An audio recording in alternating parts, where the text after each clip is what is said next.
Welcome, everyone, to the 5th round of the ABN World Championships. Welcome to the Circuit de Barcelona-Catalunya, the Spanish Grand Prix. Practice underway. 34 minutes in out of an 80-minute session.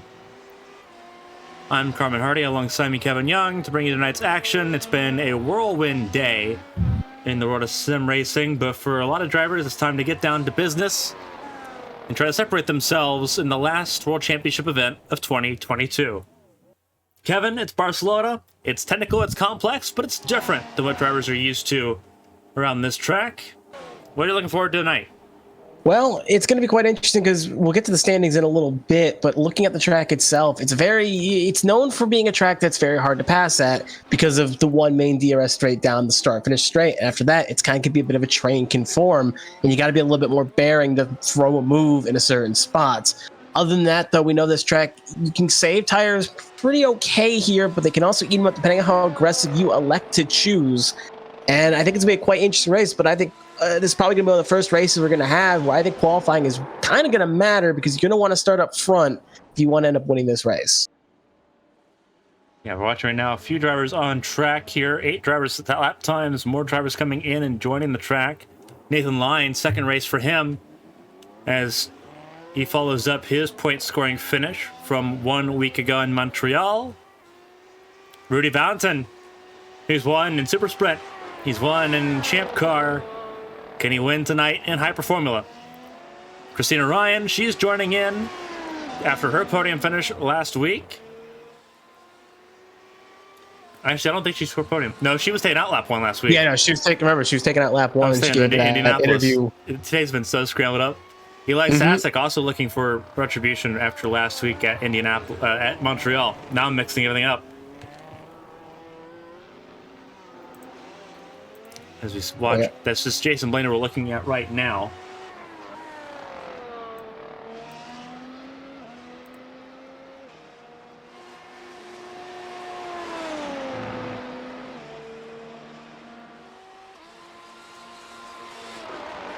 So this is a bit of what we're looking at right here. As I pull up everything, this is what the championship looks like. It's Emma Kruger, top of the table by 4 points. Her bonus points over Jason Blaney, having pole in the fastest lap. Sees her take the World Championship lead for the first time. Blaney second, Derek Miller third. Then it's Eli Sasek, Bren Roberts, Christina Ryan, behind Tom Sears. Wesley Jeanette in 8th place, excuse me. Nick Pressey, Rob Colley running out the top 10.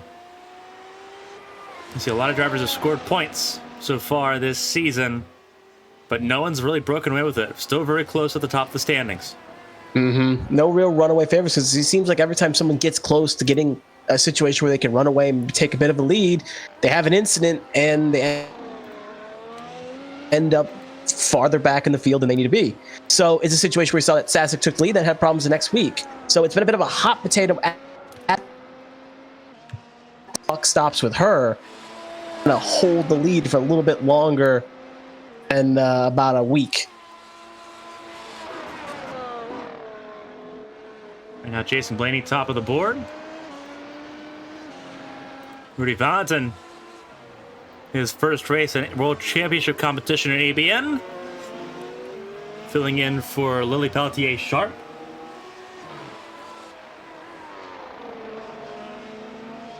Right now, we'll see what he can do. He's on the soft compound tire. Kruger right now sitting in the 2nd spot. Christina Ryan, first lap in the books. It's a siding lap, a 1:30, so an out lap there. Everyone getting used to the track, and that's one thing. We're going through a section that is a lot different than what people are used to. This does not have the same third sector that people are used to. We'll actually go on board for a lap here. We'll go on board to see if we can go on board with Jason Blaney.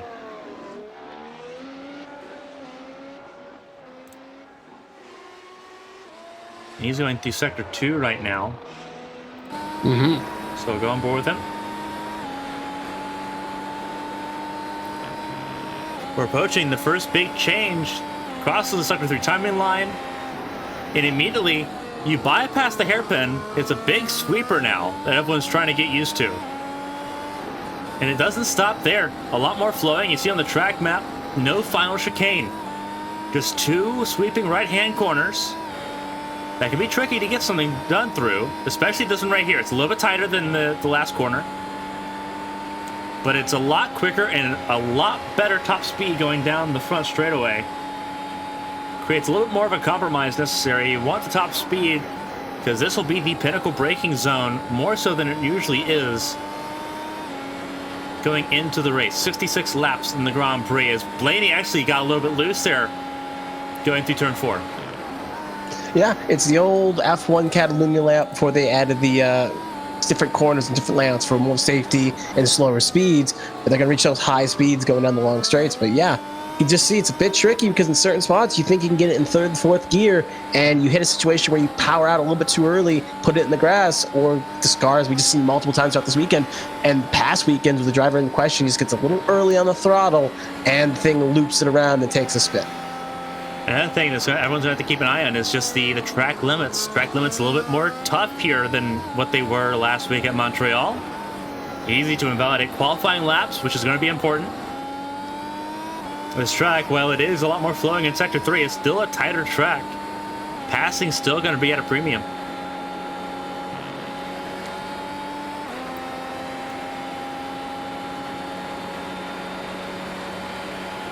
.198, 197. Runs out of juice there. Runs out of ERS. Valentin goes P2. Again, Blaney's on the medium. Valentin's on the soft. So Blaney's got some pace. There's Emma Kruger, the Belgian. After her first race win in dominant fashion, winning by a lap. Not looking so hot right now through that corner. One of the 2 major changes to this track layout for the Hyper Formula race, the Spanish Grand Prix. Emma Kruger is also the first reason why we got to hear a slightly a non-American national anthem, or I guess non-United States national anthem here in the Hyper Formula series. Yeah.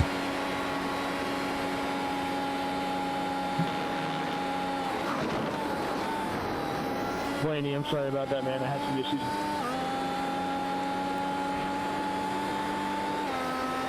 That was a communication between, I believe, Donnie Crouch and Jason Blaney that we overheard. Crouch had to tow off track. Blaney ended up having to go off track as well. Oh, and a loop there for Emma Kruger.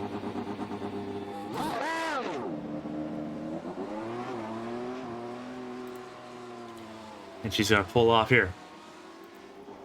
Another driver that we were looking at as he came to a stop. Bryce Saucier back in the car after the last couple weeks. Mm-hmm.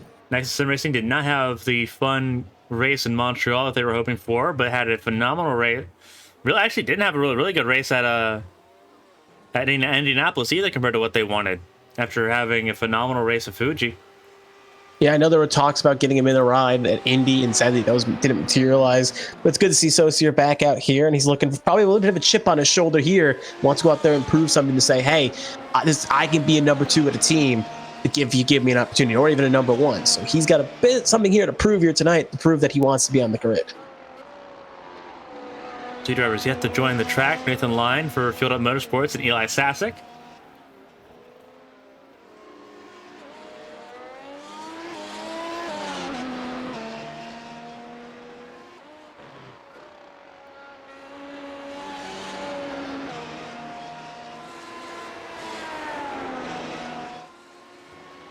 So, Saucier actually leads Miller right now in the time sheets.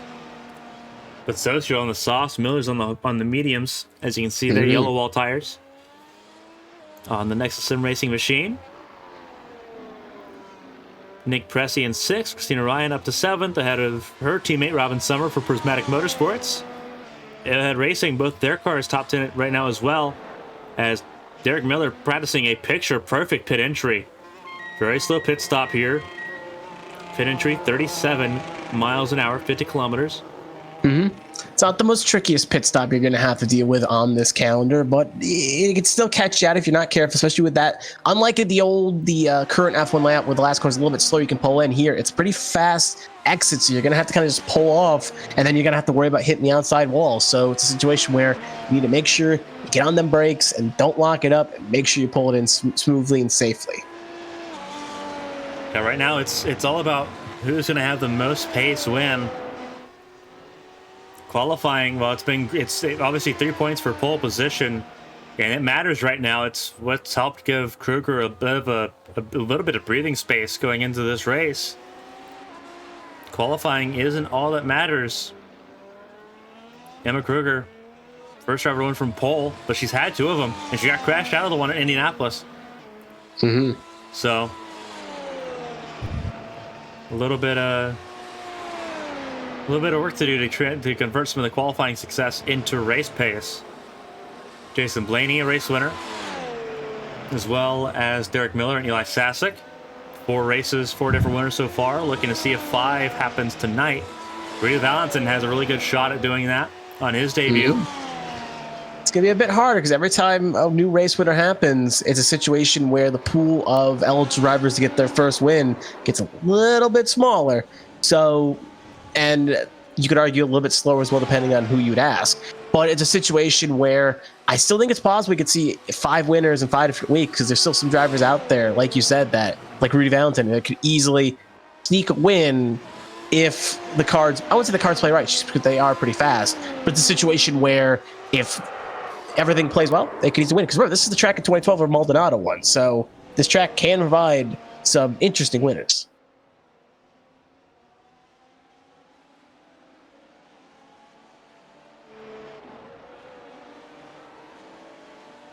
Valentin right now currently the fastest driver on the track. Well, fastest driver on the track, yeah, Blaney's on pit lane.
Blaney is still in pit lane. Kruger coming down pit lane. Miller in pit lane as well. Eli Sasek getting ready to come out of pit lane. Many drivers not taking advantage of this long opportunity, you could say, because it's still plenty of practice left, looking at the clock left. So it's a situation where plenty of drivers kind of waited out, but we're seeing now a bit of an exodus out of pit lane. So it looks like drivers really want to take advantage of this. And it's weird because looking at the cloud coverage and the weather, it looks like it's going to rain, yet this obviously iRacing doesn't have rain, so it's going to be a nice bone dry session. But regardless, right now with a little bit of a not as full strength field, some people are arriving a bit later, it's a good opportunity to really take advantage of the open track and really practice.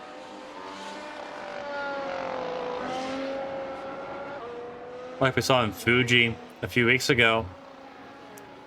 A little bit of a less popular track, but this is the most popular layout of the track. Without the final chicane and the sweeping hairpin there at beginning sector 3. It's gonna be interesting.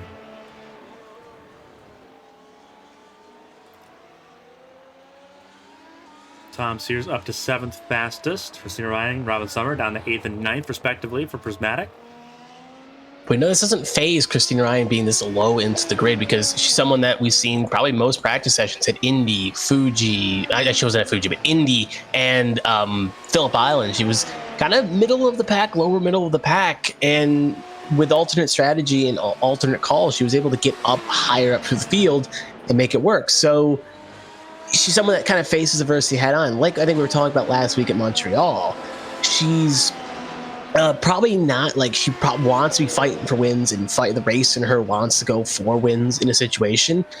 But pulling off podiums, especially when you're facing someone that's crop of the crop and ABN's servers, driver pool, I guess you could say, and from other teams as well, it's a very good accomplishment to be where getting constant podiums in a series like this.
Right now we see Jason Blaney sitting second.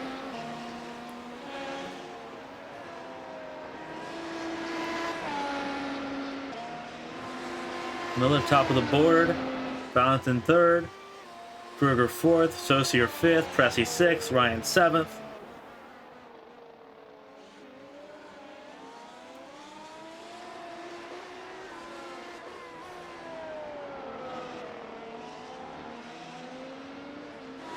Sasek finally sets a lap, 9th fastest for him on the hard compound tire.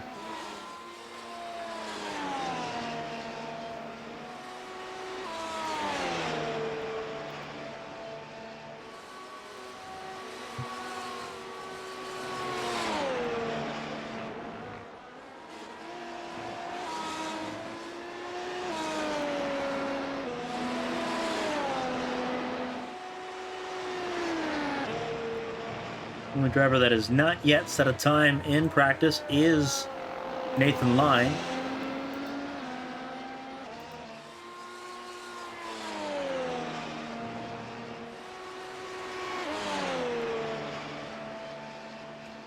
Derek Miller top of the board.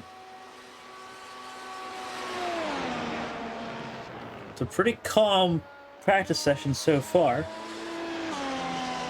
You know the qualifying is going to be a little more chaotic.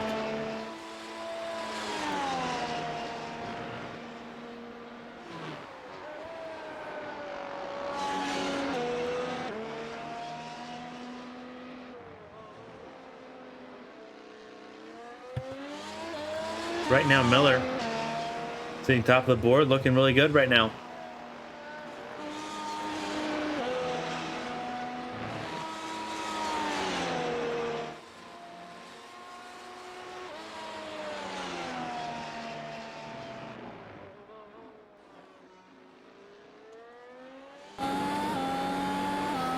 Look on board Miller's car as he goes to the final sector.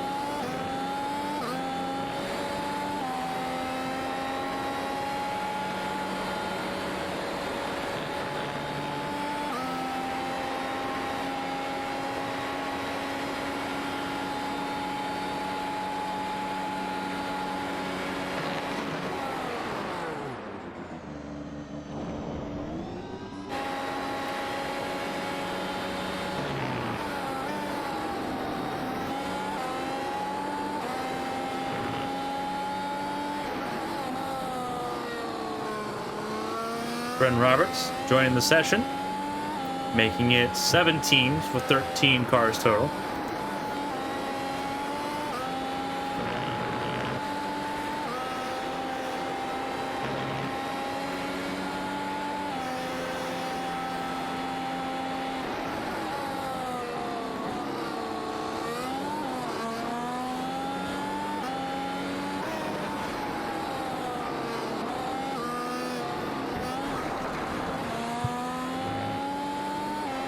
A little bit of a hiccup there going through the final sector.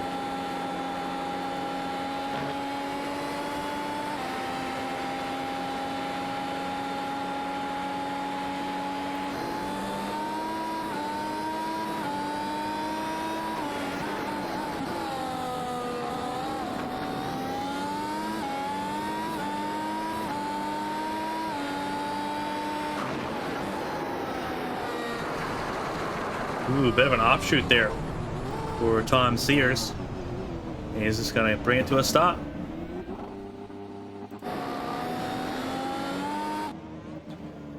There's Brendan Roberts as he is ready to join the track for the first time.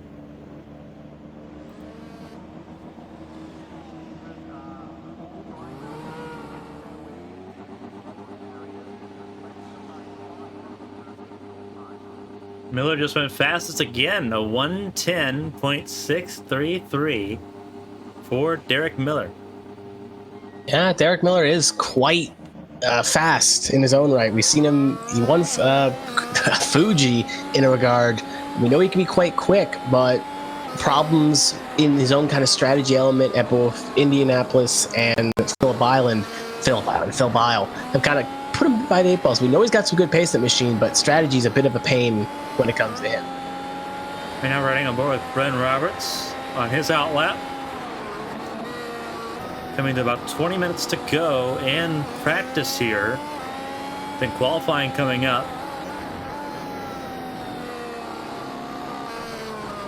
Ooh, off track though. Brendan Roberts going to go right into the key letter, right off into the wall.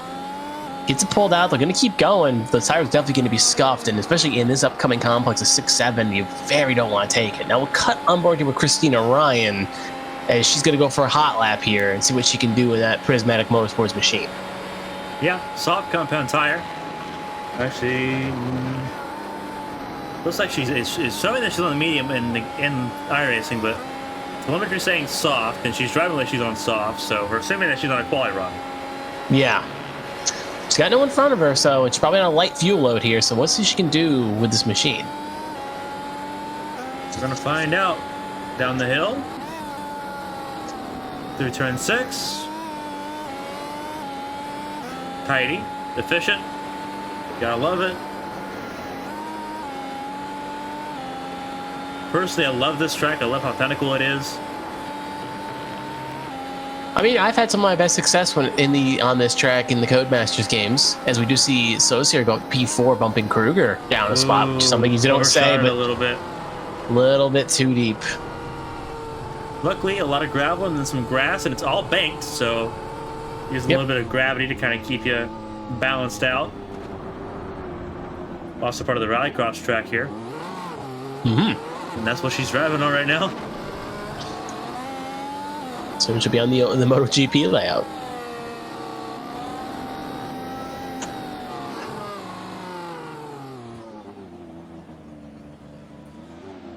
And she'll just come to a stop. Oh, she'll re-enter. I thought she was going to come to a stop, maybe just try to tow, but looks like she wants to take another lap. I don't know Usually why when you she have... did that, because, like, again, no chicane, so... Mm-hmm. Maybe she got a bit lost.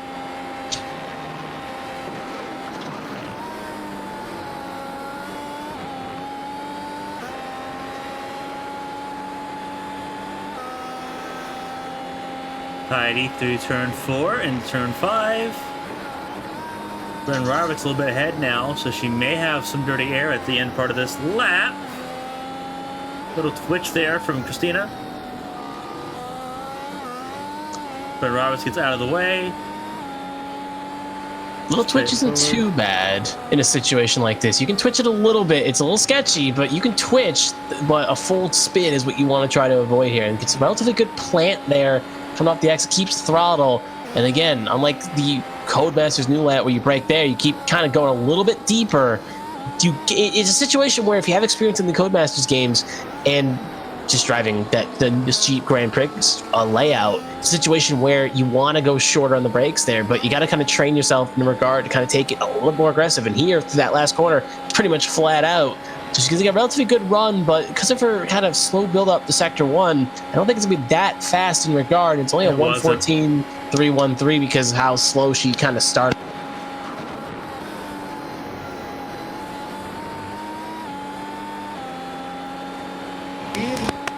Yeah, Miller top of the board still in pit lane. Jason Blaney second. Rudy Valentin third. Mm-hmm. Saucier fourth, as you mentioned earlier. Berger down to fifth. Pressy sixth. Has not been on track in a while. Christina Ryan in seventh, who we're riding on board with. Eli Sasek in eighth. Tom Sears in ninth. Robin Summer in 10th.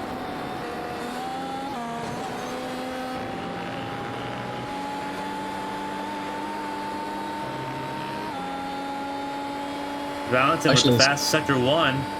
Mm-hmm. Big run here. We'll see what they can do. Yeah, he's doing a good job so far, trying to up the ante a little bit. Very interesting helmet. In the run. Mm-hmm. Oh, you're correct. But using this camera, you kind of go and see the helmets, and usually people have kind of very simple helmets, you could say. But Rudy here has a very interesting helmet design at the very least. Kind of dig it in its own ways. Oh, yep, clips that grass a little bit. The run was already abandoned. Looks like they're going to go for a second push here. Yeah. Wants to really get back up on that horse and try it again. But we'll see how a little bit of speed compromise there just on this last couple corners could really hurt this run. We'll see what they can do going up in the one. Well over 200 mph. This is a track that's a little bit further on the hybrid system. You can generate more energy from the hybrid for this race than what you could at a place like Montreal or Indianapolis, which is mostly power out. A lot more technical, a lot more braking zone. You're just spending a lot more time off throttle or half throttle, allowing that energy to recharge a little bit so you can use more. And that's going to mean a lot in qualifying. Learning how to manage that. Mm-hmm. Because that's, again, settles what makes a top driver into a maybe more average driver is knowing how to manage your hybrid system. Kind of like in IndyCar, knowing when and how to use your push to passes can put you in a good spot or not a good spot. Same thing here. Managing the hybrid system and making sure you have enough for when you need to make passes and when you need to run for it is going to put you in a very good spot and separates the elite from the average. Be careful saying the I word. Don't want to get in trouble. What was the motorsport games to come and hit us on the wrist? Fair enough. So the series that is based we can say Champ Car. No, fine. Champ Car it is. So the Champ Car system, where the P2P. And Valentin did take top position in the timesheets. 110.49. It was like 110.489 actually. Miller on softs as well, but this is a personal best lap. It's a session best. Ooh, he takes it right back. Sasek top 4 as well. On the hards. Yeah. Odd. But shows that you can get the... Scary. Yeah. Shows you can get the speed out of the hards, though. It's not a detriment. Miller jumps back to pit lane. Only 4 cars on track. Sasek, Ryan, Summer just went back to pit lane, and then Bryn Roberts.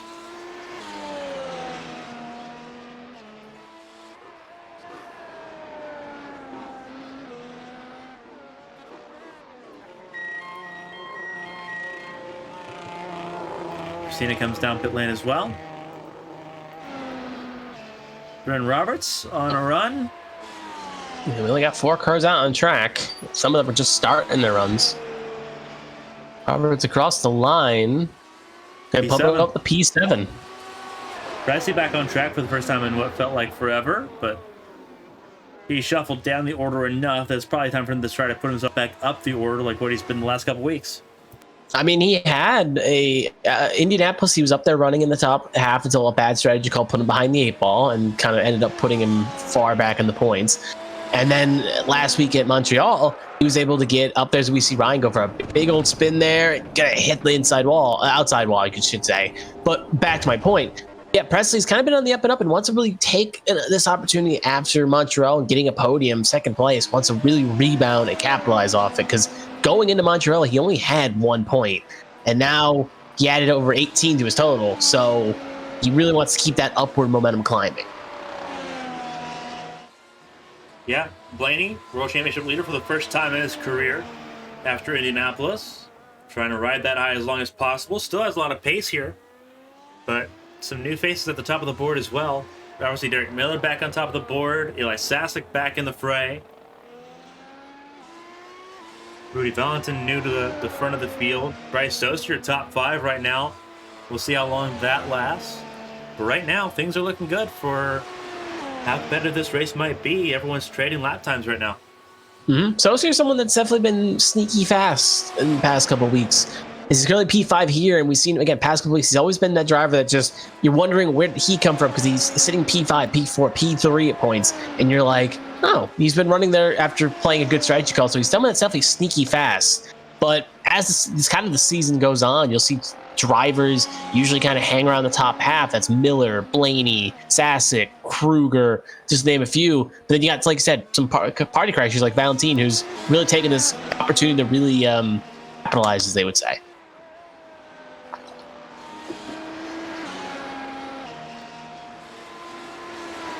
Miller currently top of the board with a 110.290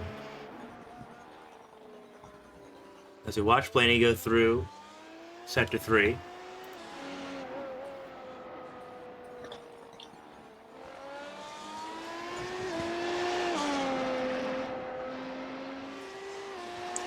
We'll see what the driver can do here. Fueled Up Motorsports. Got to find 8/10 to try to get the Miller, which is a Herculean task. Across the line, it's only going to be at 114.990, so no improvement from Blaney. He's on the medium tire, though, so... True. He's on the medium, so he's not going to go too fast, but we did see Sasek do that instead of hard, so you never know. Well, Sasek was in qualifying mode on the hards, whereas Blaney's in race pace right now. Fair enough. So that there is a significant difference in that one. Sasek proving, though, that the hard's not unviable here. Only a second off. Kruger goes third fastest, and her number 70 for Gearcats. So Gearcats back 2 cars in the top 3, but not the top spot. They've had great qualifying, Gearcats. We've seen previous weeks, they've had some great qualifying. But the problem is, excluding Montreal, they've really not been able to capitalize on their great qualifying. So it's just, we saw Kruger obviously win last week, but the other car under the Gearcats banner really has struggled to get the points.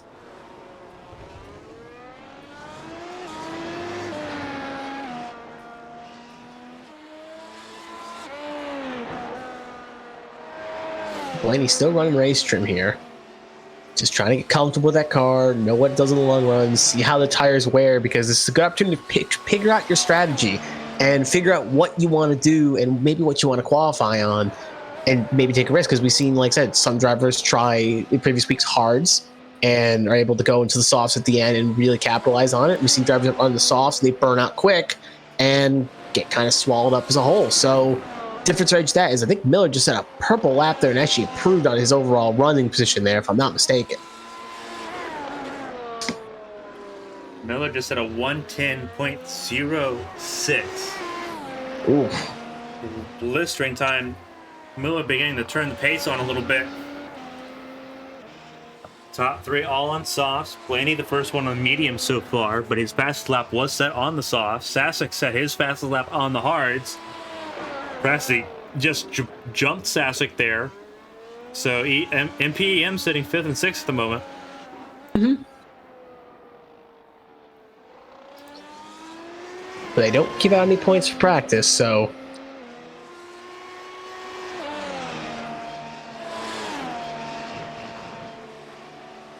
Nathan Lyon on track here now. Yep, I think, if I'm not mistaken, everyone is... No, not everyone is on the circuit. We got 7 people, 7 of the 13 cars in the session out on the track, so a little over half.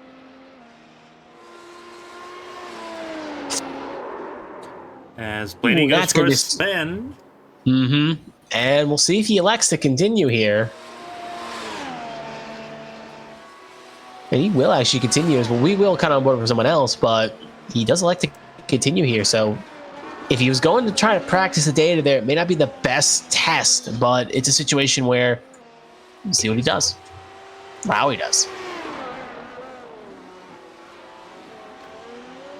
Ooh, Nathan Lyon with a slide. Good save. Mm-hmm. He needs to get out of the way of some of the faster cars coming up on him. Yep, or else he'll get feel the ire in the ref. And I believe that is Saucier and Crouch behind him. You are correct. Gets out of the way of Saucier. Actually, it looks like one of them went wide there. I think that was Saucier. Yeah. A little wide there. And Line will come back to the pits without setting a time.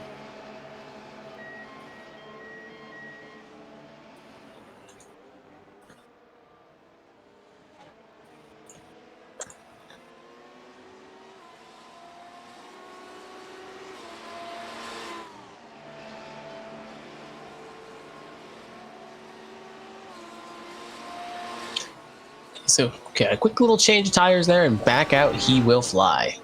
Saucier, that's like Kruger goes a personal best there with a green lap there, but only got to keep her P3 for Gearcats. Can't get any higher. We just saw her pull off to the right there in tow, so see what she can do, but she's pretty a long ways away from Miller, because usually when we see her practice, he slowly chips away at the time and eventually gets higher and higher. Right now, she's pretty far back. At least for Kruger standards. Yeah, well, she needs what Miller just did to happen during the race. The spin in turn 4, once again catching out somebody else.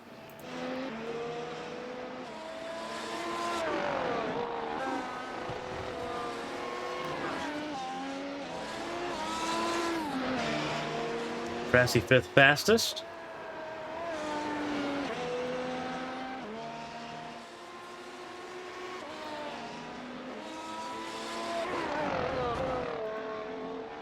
Always seems like when one NPM motorsports car gets in a certain spot, another one follows suit. And we'll take a look at the quick track stats here. Wind's currently at 6 miles an hour here. We got 46-degree track temp, 69 degrees temperature outside, and it's a 51% chance of rain with an overcast and 72-degree currently as the air. So it's a pretty cool track in comparison, and going to give them a lot. Not going to really eat the tires in regard is we got Sassa going up to P4, so MPM going to be 4th and 6th.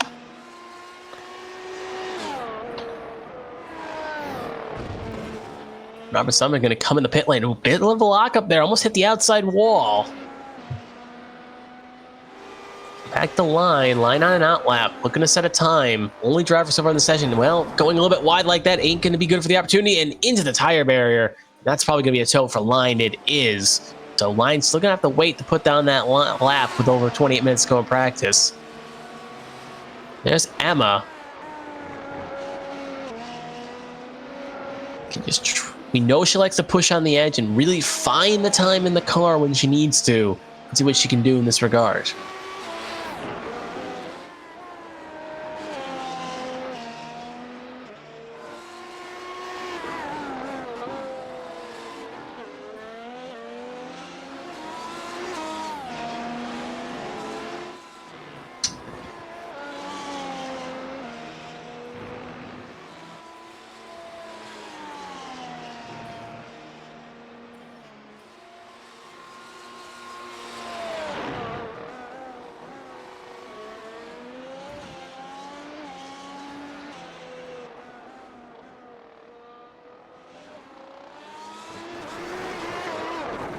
Ooh, and there goes Emma for a spin there. Just gets a little bit too greedy. Clips the tires, and can she keep it off the wall? No, she can't.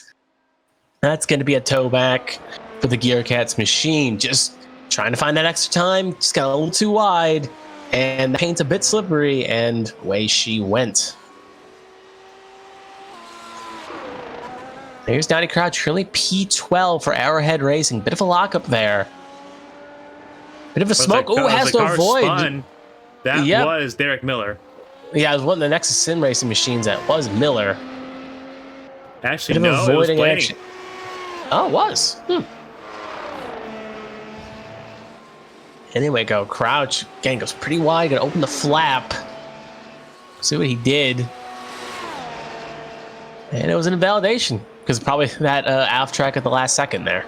Yeah, no validation because it's practice. It was an out lap.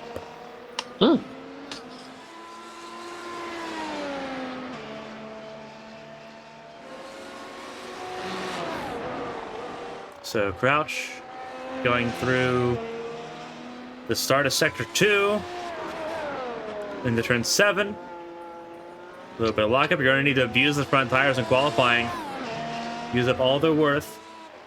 You get a new set for the start of the race. You get a fresh set, but the only downside is you start on the tire you qualify on. So set tire. You start on the compound you qualify Yeah, on. Yeah, that's what I meant to say. Compound.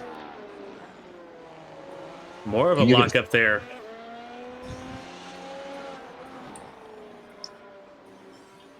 And at the very least, you also get unlimited tires in practice and qualifying, so go nuts.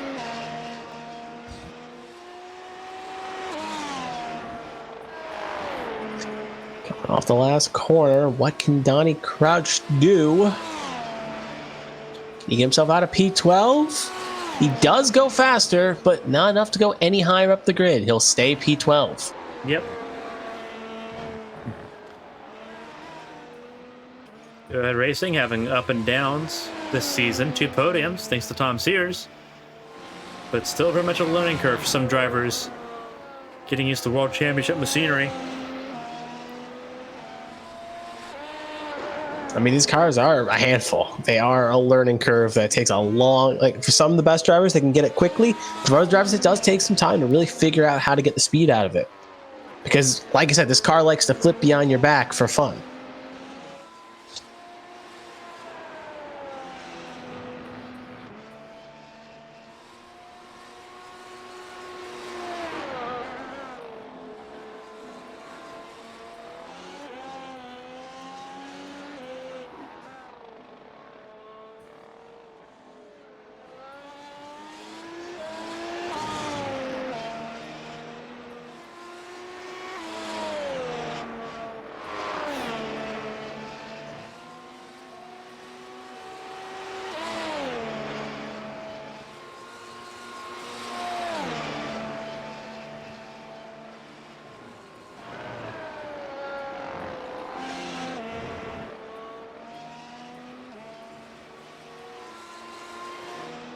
Bassick back on the soft compound tire.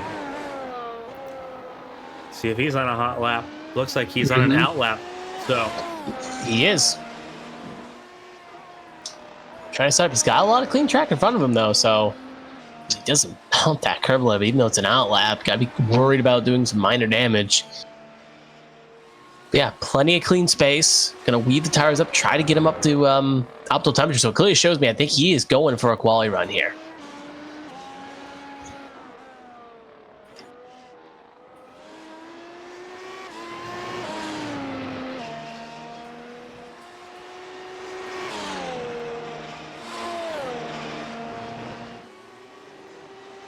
Pace in that machinery. See what he can do as he starts his run here.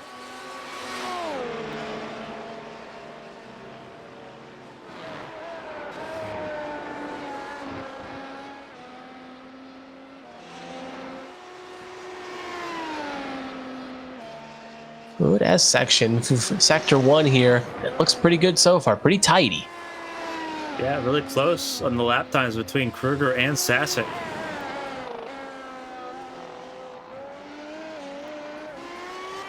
Really, between Valentin, Sasic, and Kruger, it's all really close. Then you got the outlier of Miller. Just writing down his own little postcode. On sector 2, and it's still pretty good. On pace to put down a pretty good lap here.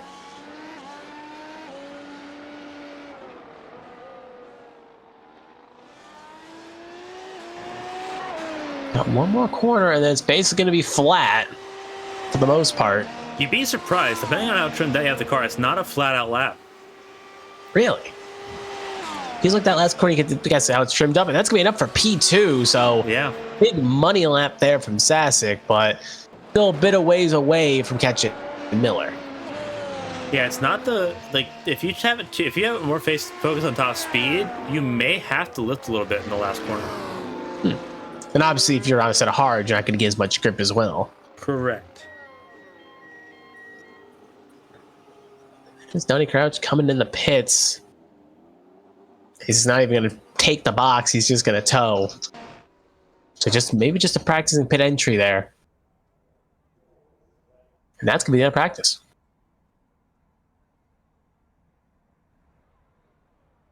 So we're going to get 20 minutes of qualifying here. Usually Gearcat's car is usually out first. But it's not going to be today. Like it's Derek Miller, the first one out. Yep, fastest man in practice. Going for it. It's going to be Miller, Ryan, Summers, your first 3 outs.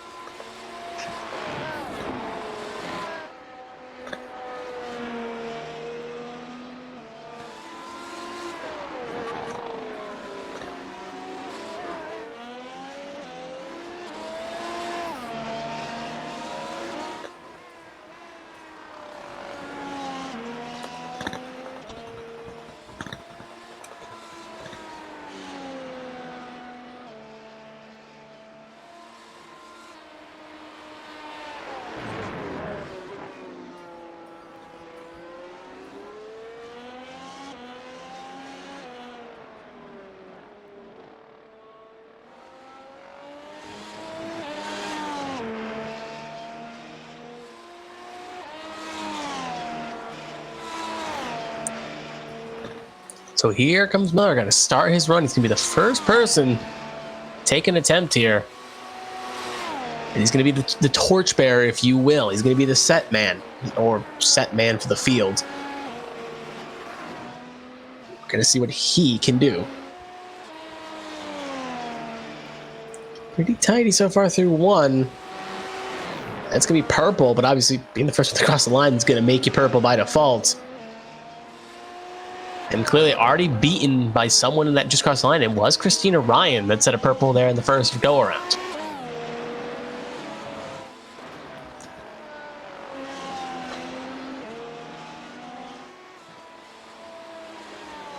Miller will be the first one to set a qualifying lap time. Valentin. I was about to say, yeah, they just jumped to the purple sector 1 there. Yeah, Valentin was quickest. He's doing a really good job right now. He could be a threat for pole. Yep, he was Pete. He was up there in the top half for most of the practice session, so would not be a shock. Here comes Miller, purple sector 2. No one's challenged that. Off the last corner. It's going to be enough for pole position, obviously being the first one to cross, but Ryan probably not going to have enough to challenge. Ryan 111. Summers, I think, going to be a 111 as well. 110.9 gets ahead as Valentin goes off track and validates his lap time. Yeah. Crouch third fastest. Kruger on her out lap. Blaney on a lap as well. Valentin gonna be kicking himself or theirself because it's a situation where that was looking like a good lap. Could have easily challenged Miller there, or at least got close, and now the last space has been thrown away. So here they come across the line. Blaney, what can he do? Somewhere in the top 5 would be the ideal goal, and it's going to be P3, a 111, 817 for him.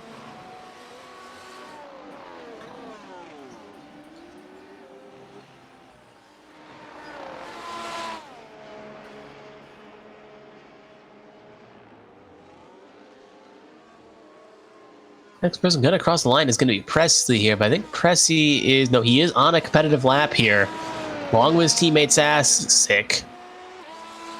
So both NPR machineries are going to cross, but obviously at different times. One's about to cross the line, the other one just entered the third sector. So here comes Pressy across the line. It's going to be P3 for the NPR machine. Or NPREM, or whatever.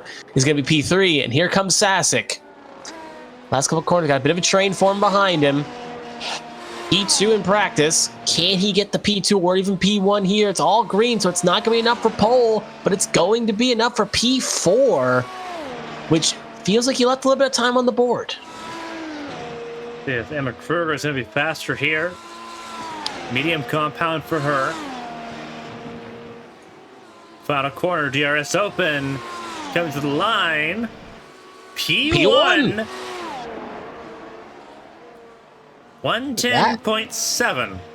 That third sector was her money sector right there. That got her enough, and now the challenge is on. First one to top Miller in well over 30 plus minutes. Now Miller's going to have to answer back or someone else.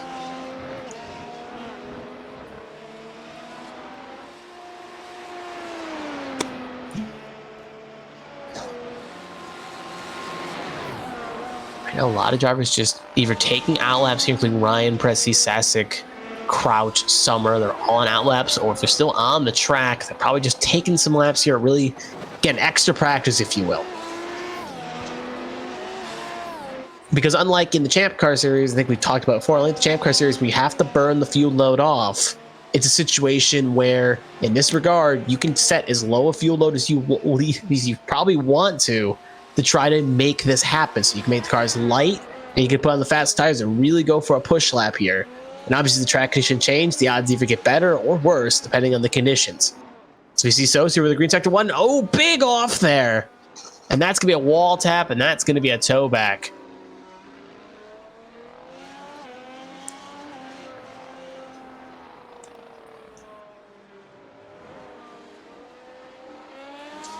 Brent Roberts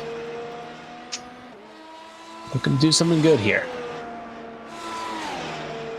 Oh, but just look at the bottom of your screen there. Looking at the bottom of your screen, Derek Miller's going back for his pole position here. He's got a green sector 1, a purple sector 2.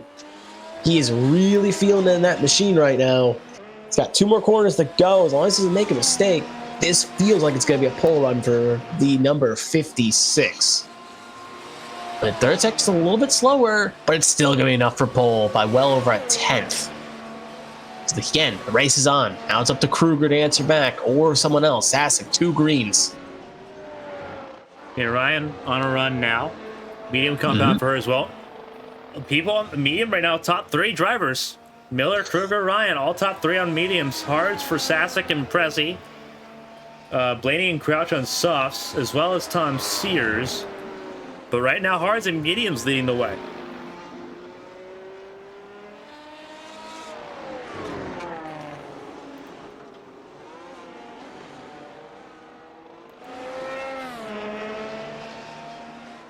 Because I think, again, alternate strategy, we've seen past couple weeks, we've seen one or two drivers really try that hard strategy. Usually Ryan and Sears, usually the two that really elect to use that hard strategy, and it really pays off for them in the long run. So doing the alternate strategy really works. And well, for the softs, we've seen it work in some regard. If you're not fast enough to really make it work or counteract the fall off, you're going to be a sit and duck by the middle portion where the mediums start to catch up and really leave their mark.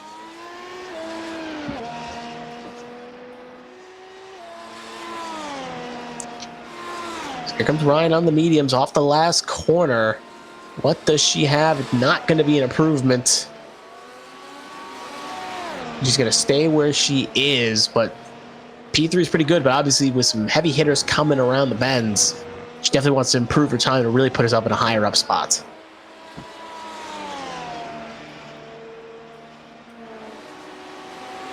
Emma with a personal best, but not enough for Paul.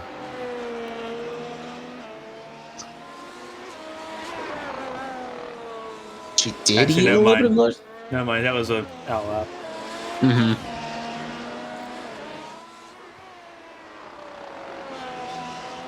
Interesting is that people are going for the mediums and the hards, which gives them a couple more laps to run per stint, per qualifying run here. Yeah. And it, in turn, is kind of worth noting that they seem to be finding in the second. Look at Ryan. First sector, obviously, because of the long run build up, though, to a degree, but found some time in that first sector. Blaney, second sector. Miller, Saucier, second sector as well. And Saucier going to go P10 on that improvement. So it allows, these extra runs allow you the ability to really, unlike the softs where you get one and done, if you make a slight mistake on the first lap, don't worry. You do got a second or third lap, but the tires are still in their optimal range and capitalize. And again, bit of a mutually assured destructive situation. If one driver blinks and goes for softs, maybe another driver follows suit.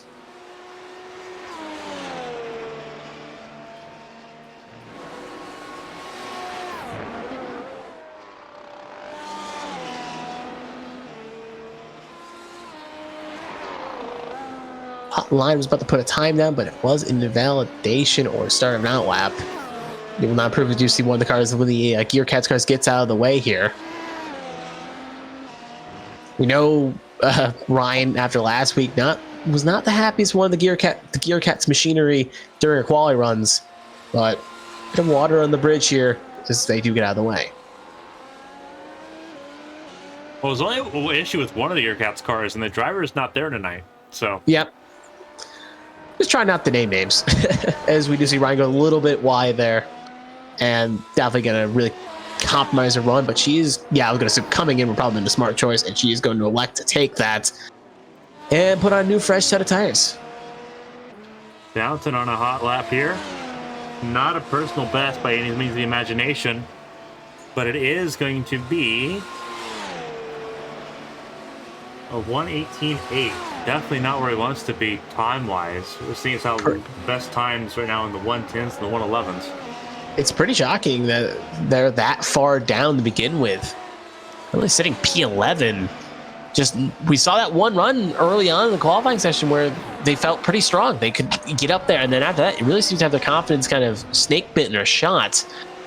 However, we saw with Emma in the same regard that she can really get on the throttle and late in the session really steal it, take it from the depth of the nail, really cut it close. So maybe just take the time to really get comfortable with that car, and maybe when we get to the 17th, 18th minute on the last run, Valentine really puts on the time and gets that pole position run. Kruger just stayed P2, Pressy P3 now. Mm-hmm. Saw it, purple green. 500s. Yep, green one and green. Sears just at the tail end of this little train here we got with these three cars, and currently 2 green sectors to his name. So we do see Valentine come on in. So Sears, one of the 13 cars that has not put down a time yet. We'll see what he can do. Looks like it's going to be more just a banker lap here at the very least. And it's only going to be good enough for P10, which is, hey, all right in his book right now.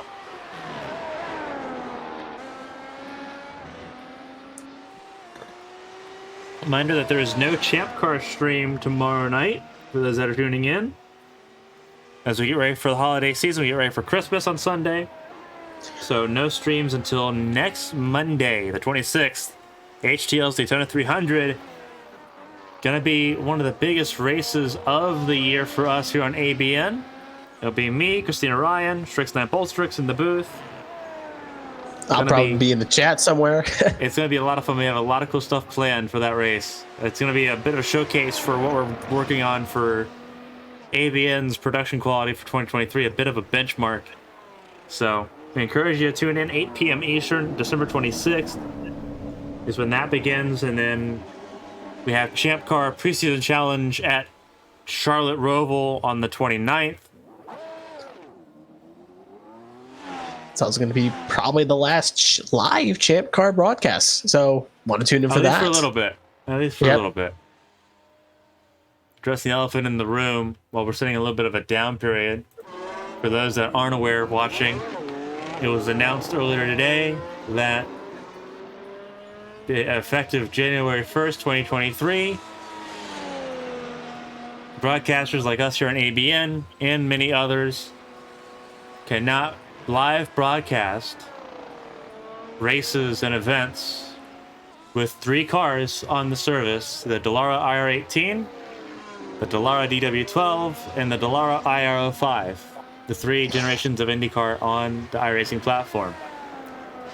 So the Champ Car World Series, sponsored by Agent Inc., still going to go ahead.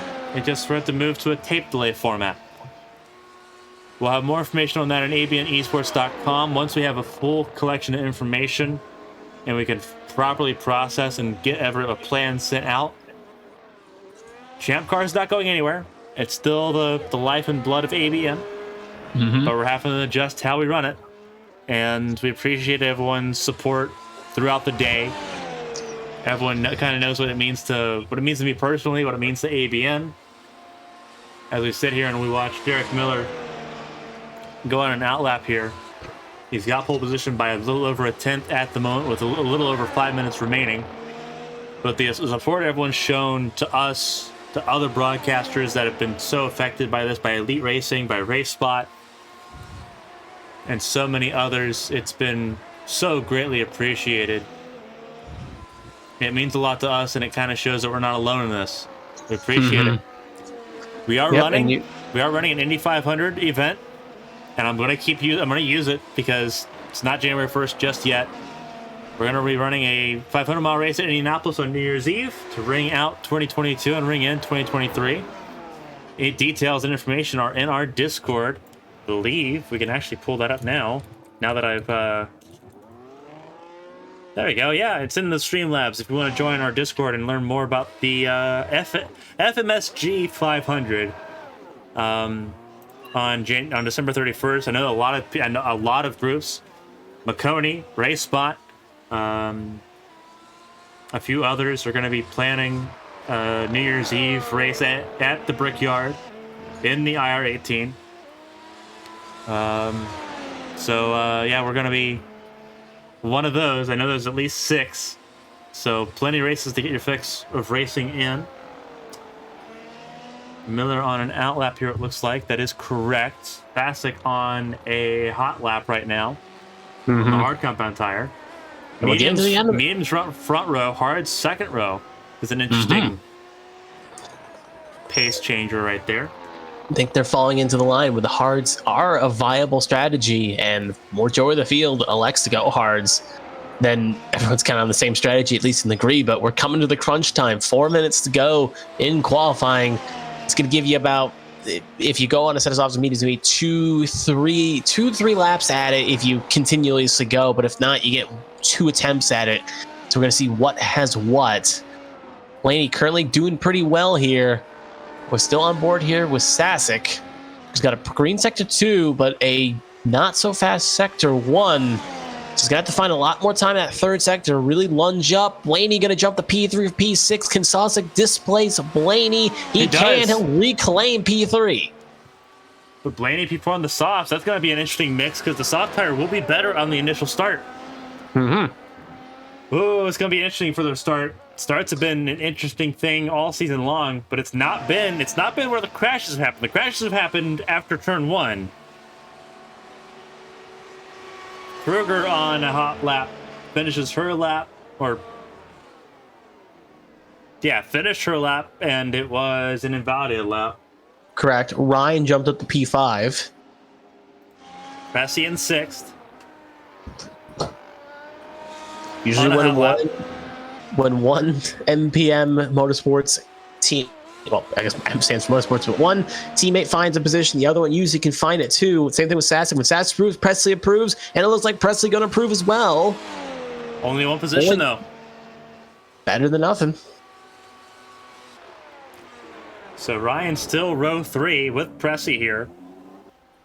Emma saying her ERS mode is stuck because she's probably made a bunch of changes in her ERS before completing another lap. You have to complete a full lap at speed, so if you've constantly shifted and you've had to reset more than once on the same lap, it'll lock out until you complete a timed lap. So that kind of throws away her entire qualifying run. Yeah, she's only going to have... We're at 90 seconds left here as Pressy went wide and slides out of turn 4. Right now, if you're exiting the pit lane right now, it's too little too late for any chance of you really getting that run. Well, 1844. Nah, you got enough time to make it if you're exiting the pit lane right now if you've done it. But I think I lost my train of thought there. Christina on a time lap now. This will be her last. A lot of drivers on out laps now. Miller in. His qualifying run is over. Blaney on an out lap. Same with Pressy, Roberts, Summer, and Valentin.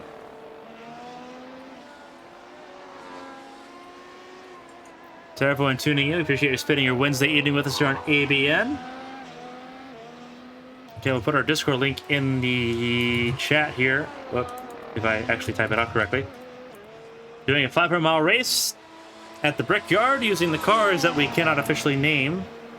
The Champ Car machines on December 31st, our New Year's Eve machine. So if you want information on that, join our Discord. The cars... I was going to say the cars that Newgarden, Dixon, the Lot drive. We can't even reference them. Oh. Trying to think of a Thanks, funny... buddy. We could reference them anyway. They're trademarked anyway. I could be talking about Jared Newman. No, they don't drive cars. They could be driving e-cars.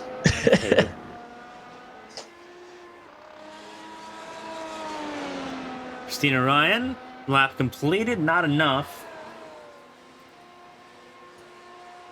Really, we're waiting to see if Valentin gets out a lap time. He's down to 12. Not where he wants to be, and it's not looking really good for Valentin right now. It actually ended up being really good. Was a quiet first and second sector, but the third sector picked him up from 12th to 3rd. He'll take over row 2 alongside Eli Sasek. Really makes you wonder because he found a lot of time in that third sector. Roberts I wonder also if it was traffic related. Maybe. I was like, Roberts is doing good, but Roberts just pulled off, so we got basically last chance here. Pressy his lap, so yeah, that's qualifying over. Yep.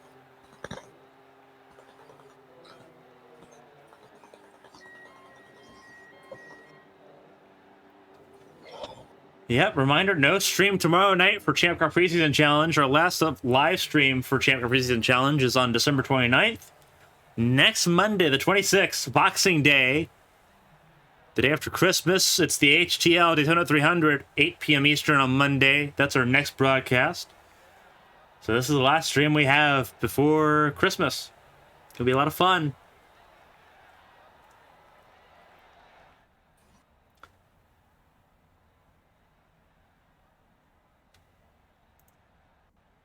Yep, now we're going to get a warm-up here.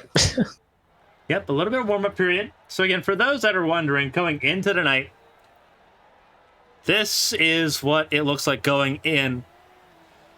49 points for Emma Kruger. Gearcats top the board. Philadelphia Motorsports still leading the team championship standings. Derek Miller, 3rd place. Eli Sasek in 4th. 5th, Brendan Roberts. 6th, Tom Sears. 7th, Christina Ryan. Less than 20 points separate the top 7, with still 12 races to run, including tonight, in the World Championship. Wesley Jeanette, 27 points, not present tonight as he wasn't last week in Montreal. Hoping to see him back at Silverstone after the new year.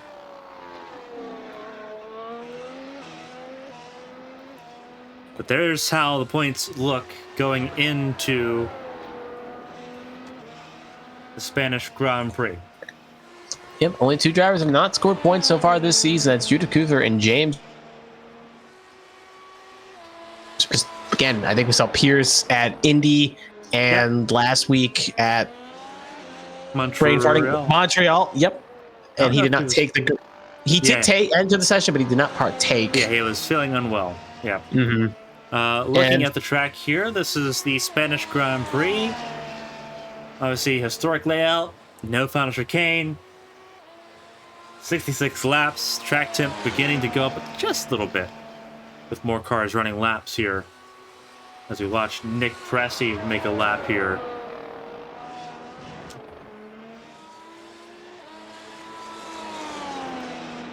Yep, this warm-up session is a good time, again, to get the last-second jitters out, as Pressey's going to do that in this regard, because once the race starts, jitters are going to have to go away, mistakes are going to have to go away if you want to have a good finish.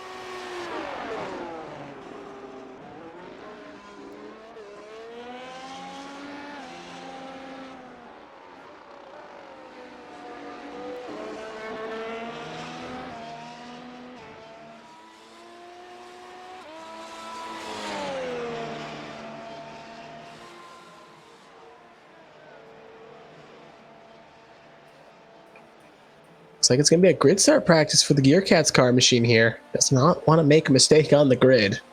Yep. We saw it last couple races, it's been that way. Mm-hmm. Obviously, she rebounded to take the race win, but she nearly lost it at Montreal again after losing it at Indianapolis. Doing some practice race starts where she's supposed to, again near the pit wall, on the front straightaway. Uh-huh. Well out of the way. That was a little bit sketchy. Trying to see what the limits are for. Again, she's a very fast driver. It's just probably her 2 kryptonites are controlling the aggression and basically being at 112 when she needs to be at 110 and starts on open wheels. And if she can iron them both out, she'll basically be an elite all-star.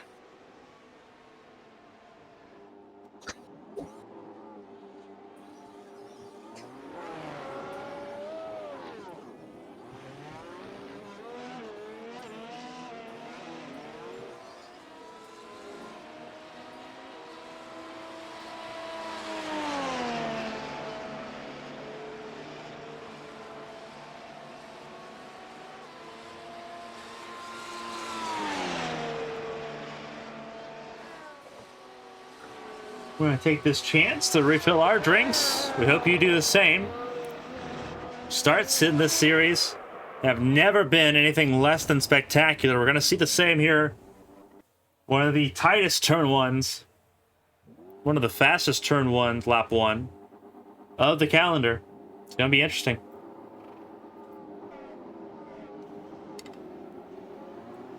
As we watch the traffic emerge from pit lane.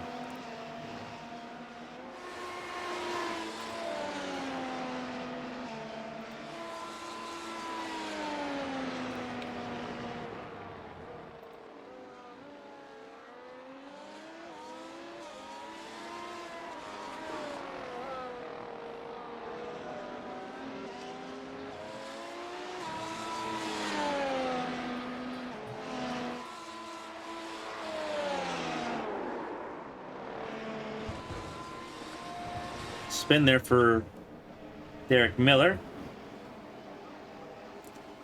Drivers we've seen in this series, drivers have been pretty greedy, and it's bit them pretty hard. They have to try to rein that in and get ready to fight for another. Honestly, you probably could go through the whole field and probably in the last 4 rounds pick out a moment where they were a little bit too greedy and they ended up spinning it. I don't think any driver, for the most part, has not had a moment where they got a little too greedy and the car decided to spin out for funsies.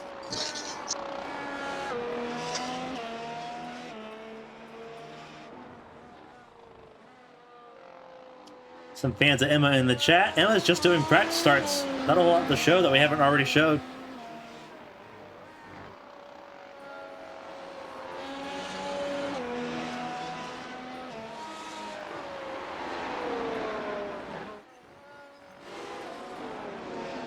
Okay, Christina Ryan, Rudy Valentin coming out of the track.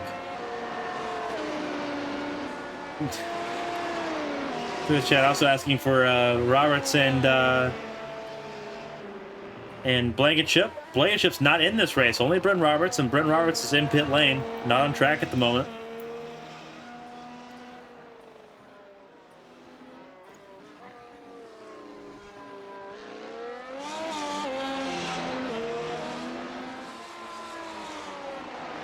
There's Emma, but as you see here, another practice in the starts. Yep, for the 4th time.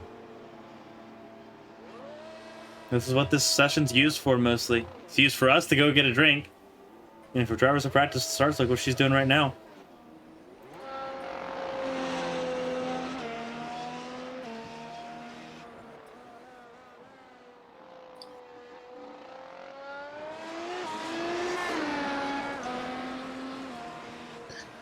Again, if you can, that's what, like I said, that's what the warm was for. Either last minute lap practice, make everything's connected, audio wise, wheel wise, whatever, or use it to practice your starts and pit rate entries and exits so you don't speed.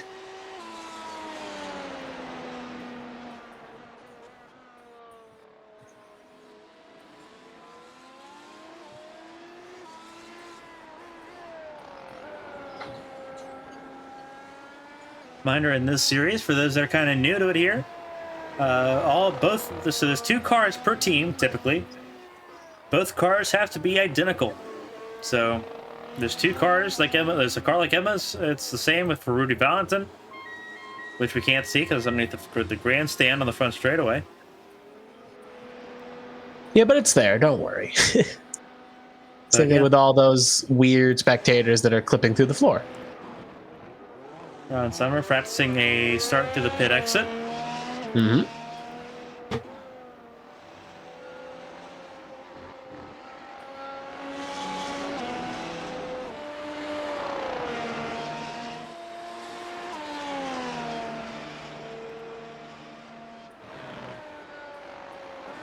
Couple minutes, a little about 90 seconds left in the warm-up here, and then we get ready to grid up. Again, if you're new here, feel free to follow us on Twitch. We're above 300 followers, which means we're doing a giveaway on New Year's Eve. If you want a part of that giveaway, you can either follow us on Twitter, follow us on Twitch, or subscribe to our YouTube channel and be a part of the giveaway. We're doing 3 diecast giveaways on New Year's Eve, part of our festivities that include a 500-mile race at the Brickyard using Champ Car machines. It's going to be a lot of fun. We hope you join us then. We hope you join us Monday for the HTL Daytona 300. The start of the HTL Cup Series season, 8 p.m. Eastern there. We appreciate the support you've given us so far. Going into year 2 for us. It's going to be already year 2 throwing us some challenges, but we're honored and happy for the support no matter what. We appreciate it so much.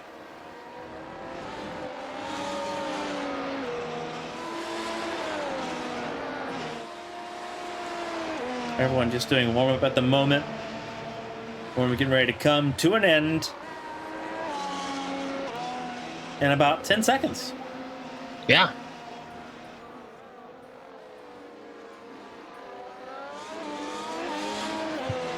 "13 cars, same grid size as what we had at Fuji a few weeks ago.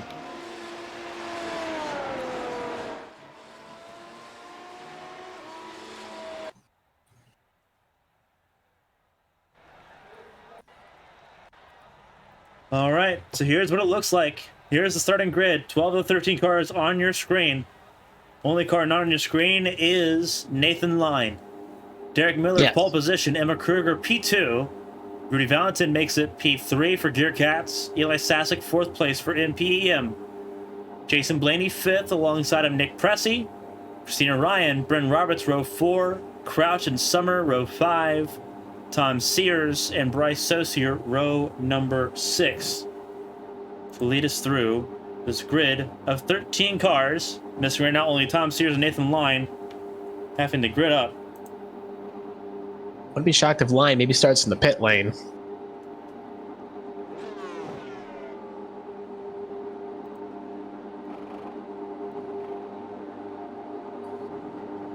Everyone getting ready to go. The red lights are about to turn on. And away we go. The Spanish Grand Prix is underway. These starts can be hectic. Emma got a relatively okay start, but still kind of bogged down, but she'll slot in the P2. Other than that, though, they're basically almost 2 wide, 3 wide abreast in the back. A little bit deep there for one of the Arrows cars, but what else gets relative? That was Crouch and Sears. So far, everyone's made it through. Yep, Valentina a little bit under pressure here from one of the NPM machines. They will hold Rudy will hold his nerve. Will keep the spot. So top our big lock up there by Pressey. Pressey. Pressey up 3 spots. Sasek and Valentin both down a spot. Smoke those tires hard.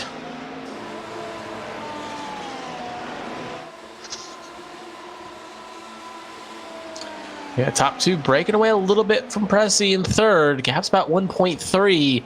But other than that, it's basically a big blanket from 4th all the way down to basically 11th. We do see you go down to 12th. There's Saucier still in line. Nathan Line taking it easy at the moment. He's seen what these first laps have been. Yeah, especially with them so close. Miller will set the fast lap. Obviously, cross the line first. We'll let you do that for you. Yeah, but he's under threat immediately, as he was at Montreal. Ooh, just in the distance. Valentin just got around Pressey for 3rd. Big. He made a lunge and a half on Pressey and made it work. Yeah, we'll see what race pace looks like. Kruger battling at the front of the field with Derek Miller. Miller in front of Kruger, then Valentin, Pressey, Sasek, Ryan, top 6.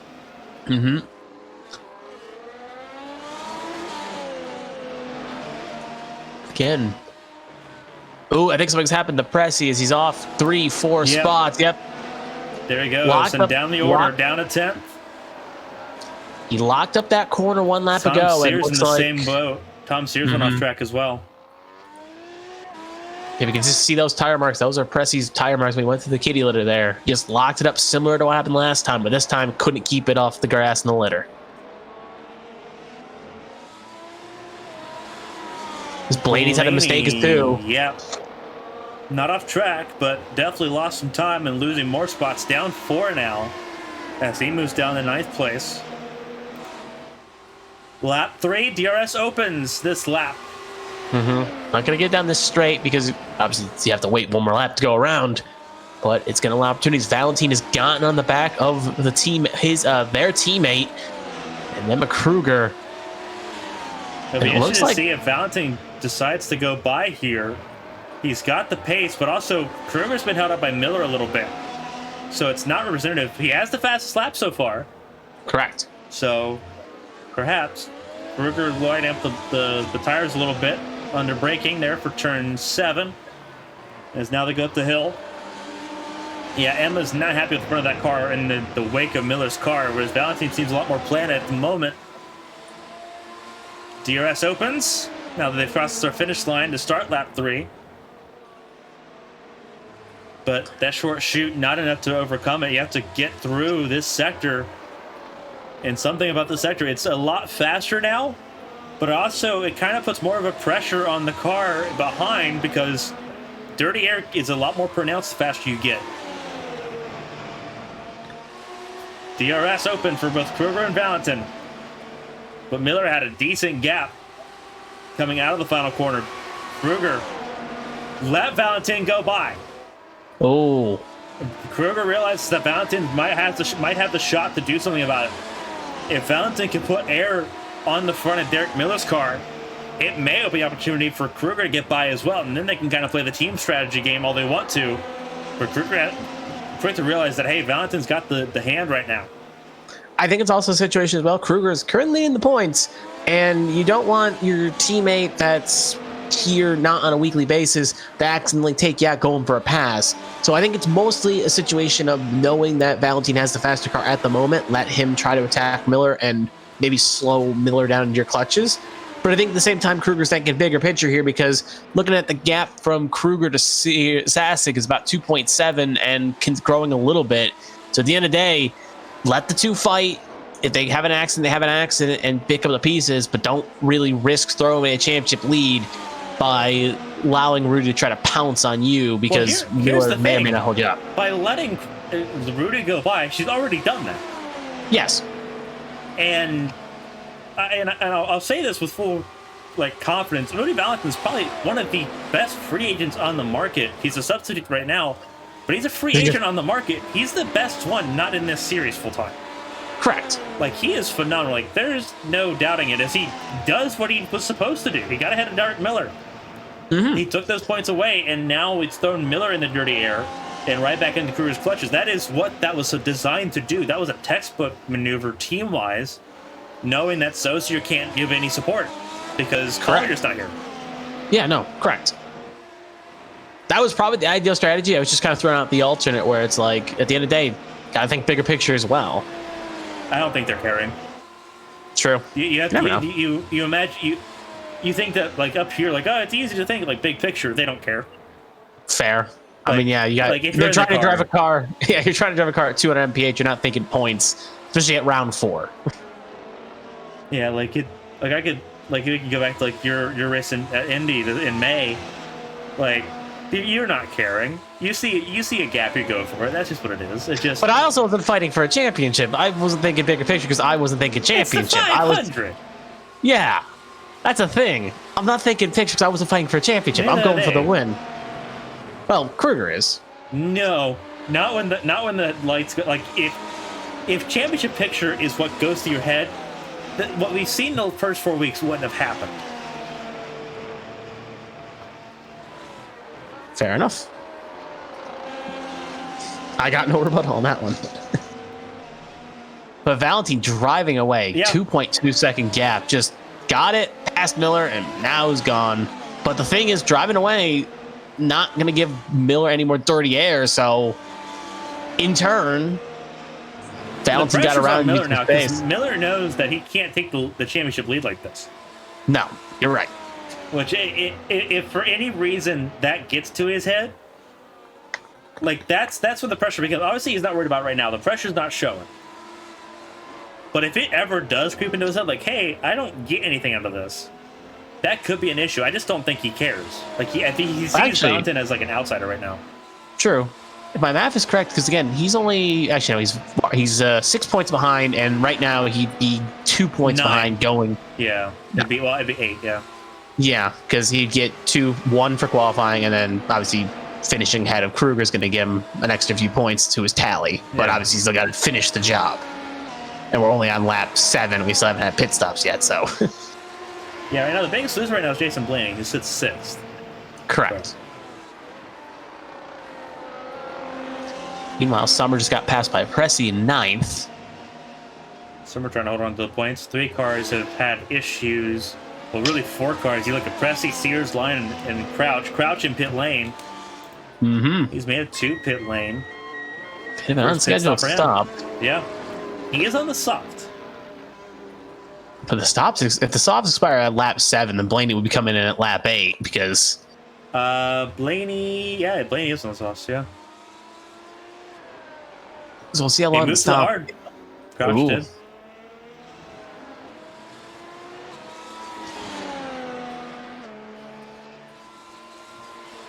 So he does get out, exit safely. Maybe some slight damage somewhere, maybe a slight wing change. But away he will fly, but going to be under pressure, at least in the short term, going to put one down. But if he can hang on the back of Valentin, if that does happen, or pull away from Valentin, then he may be able to obviously get his lap back. But really behind the 8 ball here. 35 seconds back from line and 12. And there goes Ryan around Sasek. braking hard in the one and got around. And Sassett can't answer back. Not immediately, no. Ryan on the medium compound tire and Sasek on the hard. I know that it says Christina's on the hard, but she's not. Nope. She's on the medium. A little Change bit of of a pace. glitch out on the graphics end.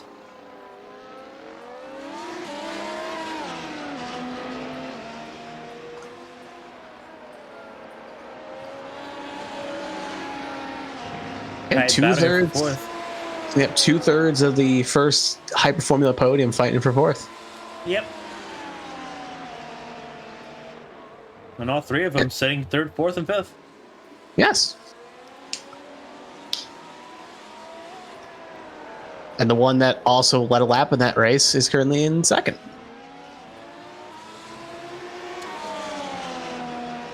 We're going to probably see an answer back here from Sasek because they'll have the DRS, the flap will be open.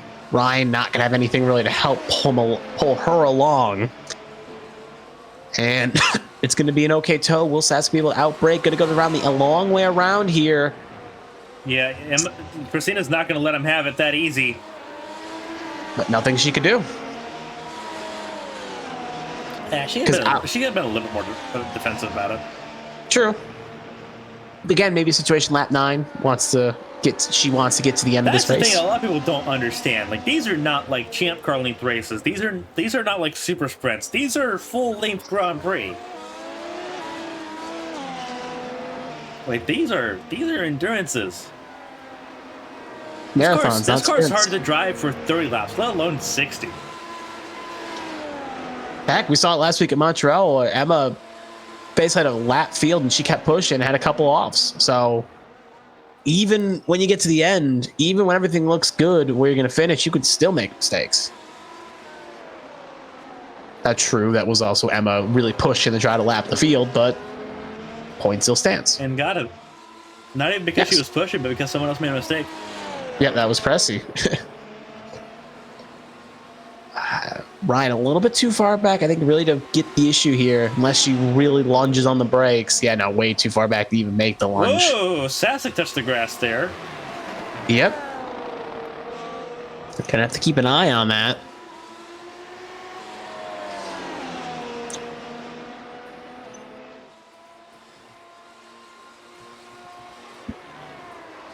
Again, want to use as much of the road as possible to try to push for it. Again, Kruger, though, is looking at Kruger's times. I know we're focusing on the Ryan Sasek battle, but watching Kruger's times on the board, it just shows the main, I guess you could say, problem people have when watching Catalunya is a situation where, because of the 30 air in these cars, it's a situation where you close up but not really get enough of a lunge to really make something happen unless it's one-on-one DRS. As Kruger's kind of the main component of why people don't like Catalunya right now, kind of exemplified. Yeah, right now it's Ryan following Sasek.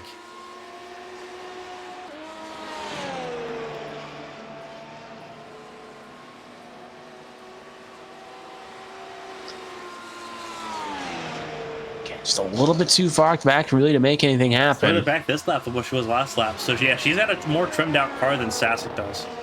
Mm-hmm. Just a little bit. Pressy climbing his way back over the field after that opening mistake. Got it back up the P8. So one NPM car on fourth, the other one in eighth. Not now the Pressy points sets. day. Yeah, now Pressy sets his sights on his teammate in the Champ Car Series. In seventh.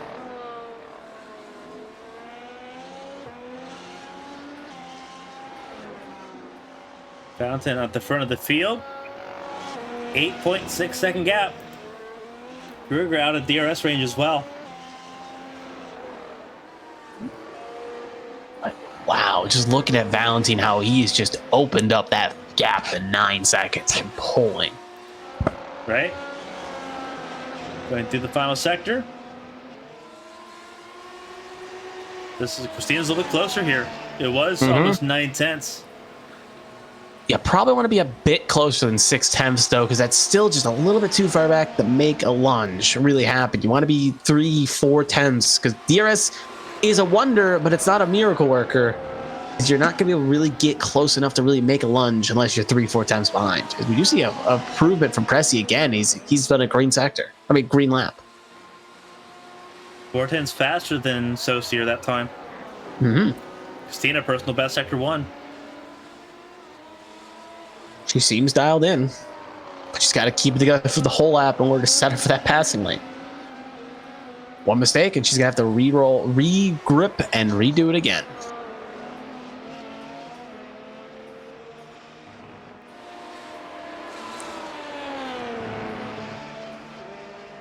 She's going to get a little help with DRS here. Going to keep her close. Okay, magic numbers 3/4, 5/10 right now. She's going to have to find some strength in this last turn. Sending in really deep. Yep, and that's going to cost her 2/10. And just like I said, one mistake, and it's now Robert's Pressy's had an issue. Oh, Pressy, yep, you're right. He's looped it. All that hard work, and now he's back down to 10th. He's gonna lose. He's out of the points now. Down to 11th.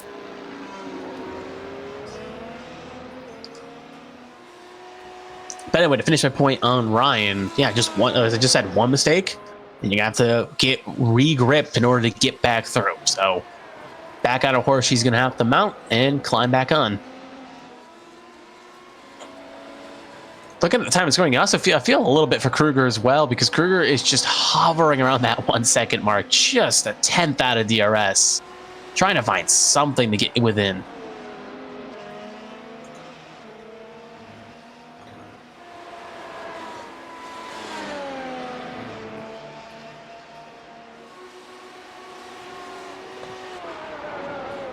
And this is the battle between Sasek and Ryan on your screen.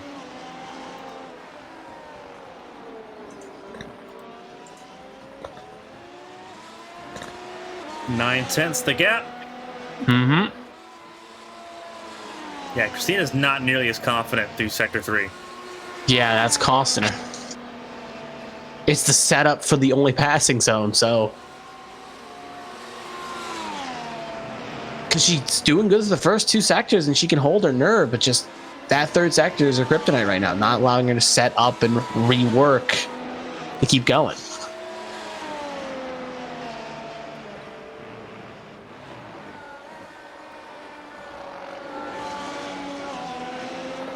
Now she's kind of wishing she had an X to intimidate button just to try to get Sasek a little unnerved so she can set up something. But again, relatively okay there. Gets close up, right in the coattails, sets herself up nice, and then we'll have to wait and see what happens in the 3rd sector.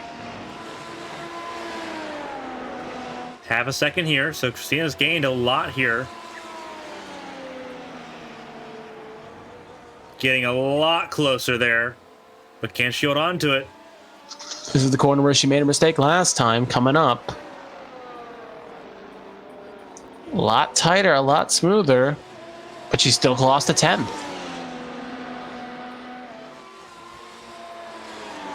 Yeah, she's in a she's a little, she pushes it wide a little bit there. Just on the end. She's going to get the gap probably down to 3/10, 2/10, but just not going to be enough to lunge.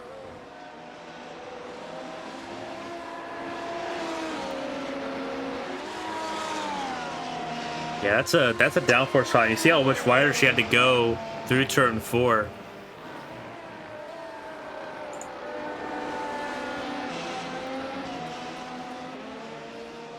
Robin Summers had an issue. She goes back to 11th. Gonna press Pressy back into the points.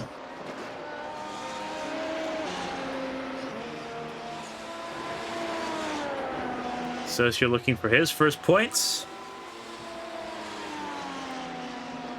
Looking good so far. 6 seconds on Roberts, 11 on Sears, and then that's a mistake by Sasek. Ryan on the outside, gonna get through maybe. She'll get it done. But I think it's not going to be really an answer back for Eli here. Yeah, no, that mistake cost any chance of making a run here back. So Ryan going to take the spot, at least for now, but we know Saska can, with the advantage in that third sector, is really going to help him.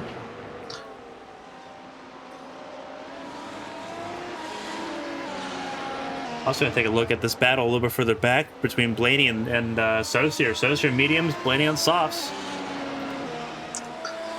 Blaney, one of the few that elected to start on softs. And kind of the Roosters coming to crow here, as now he's going to be under pressure from Sosier. But we know Blaney can really make those softs go long, as we saw at Fuji. Where he made the softs after, well, blocking them up like that is not going to help the wear life.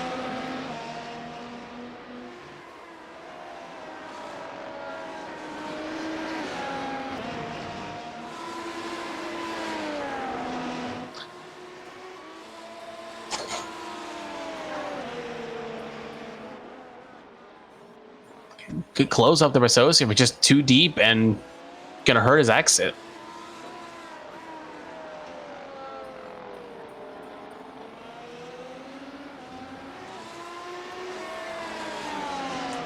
Meanwhile, I think Sasic is gonna make a move here on Ryan. And he will get the job done going into one here. And he'll outbreak, and Ryan just again, third sector of the Kryptonite.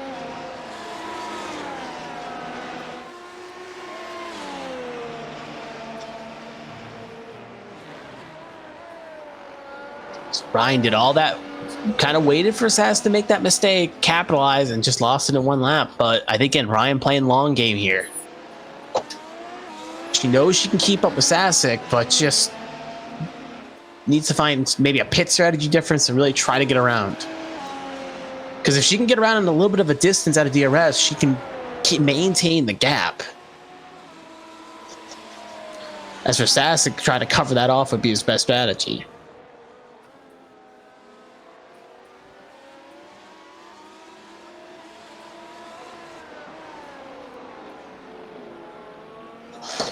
Kruger's got it back within a second. No couple laps ago, she was down 1.7. Now within a second again. We'll cut back to the battle between Miller and Kruger here. It's been interesting because Valentin is basically checked out. He's at 18 seconds clear. Pit stop delta down here 35. So Ryan just got back around Sasic. And Roberts are on Sosier. Cut away from these two battles for 1 second, and the next thing you know, there's the pass, and Sosier in the pits. Yeah, I was going to say, Sosier's in pit lane now. He's the first to blink. Maybe moving the hard compound tire. Considering he was on the mediums, and the person he was fighting. On the softs. Yeah. See how long his pit stop here is. It's a lot longer than average. Could be a giveaway that he had some damage, but nope, that's a relatively, no, 9.2 though, so looks like he may have had some damage.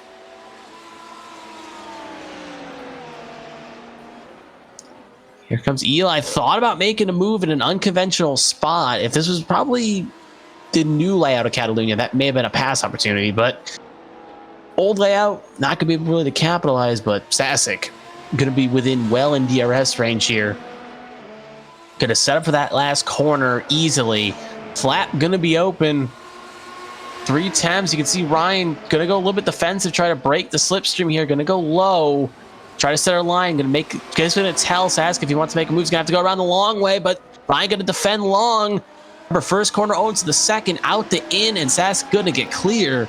So Sask again back around. So every time Ryan gets it, every time Ryan takes 4 to 5 laps to get around Sasic, Sask gets it back in 1, and the train rolls again.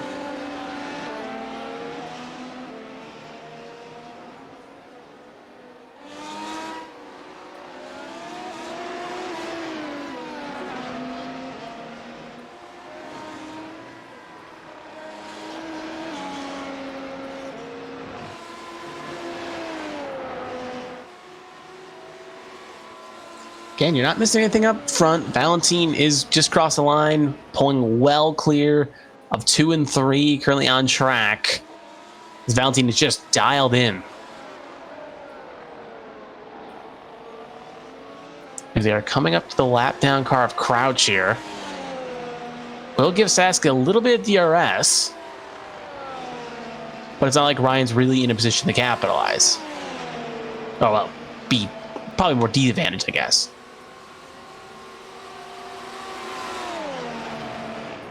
Using that little DRS along with that pole is going to allow Sasuke the fastest lap of his race here. So you just see another pitter coming in. That's Blaney.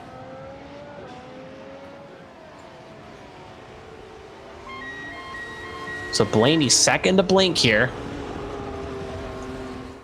As long as he doesn't have any damage, it should favor him coming out ahead.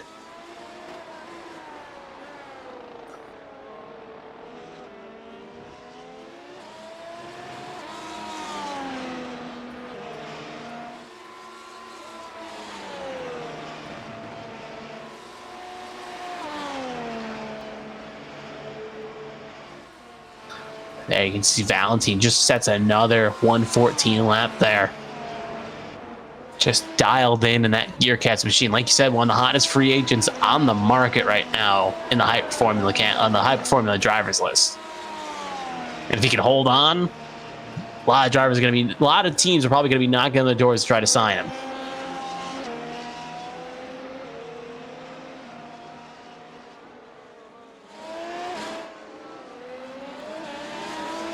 Robin Summers also just came down the pit lane as well, so his pit stop windows have opened. At least for some.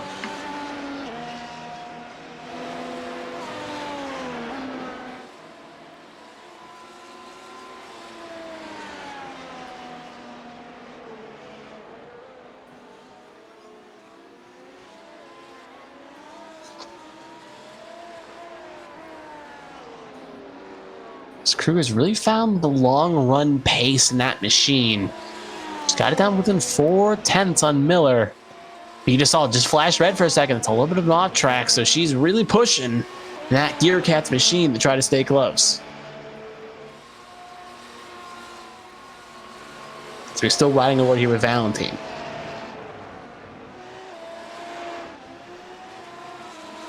There's the battle we got for Miller and Kruger. Miller's got it. Kruger's got it within 4/10, but just not going to be enough really to make the lunge happen.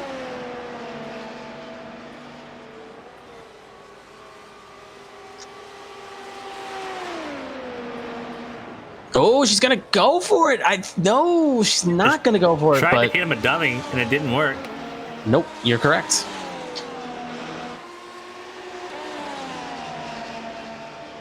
Just keeping Miller honest. Just like, hey, I'm thinking about going for it. Well, you try to cover it off, but Miller held strong.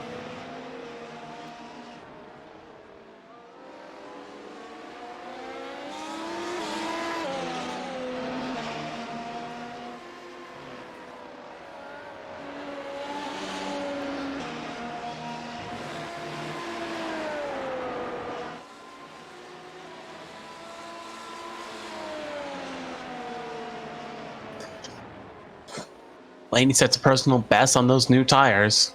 Yep. He's on the medium compound tire. Currently the highest of the drivers that have pitted on fresh tires. Here comes Kruger. Got it within 5/10 here. Relatively, again, close, but just not close enough. But will she try to play dummy again? With that poor of an exit, I doubt she'll be able to really do it convincingly. She'll get closed up, but not close enough. And yeah, she'll just stay in line.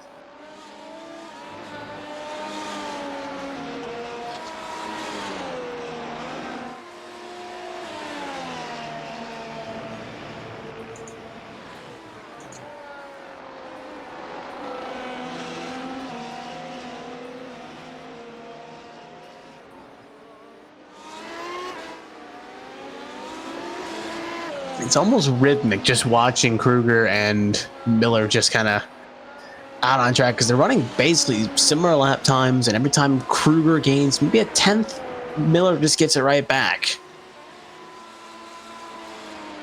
It's like a lava lamp almost.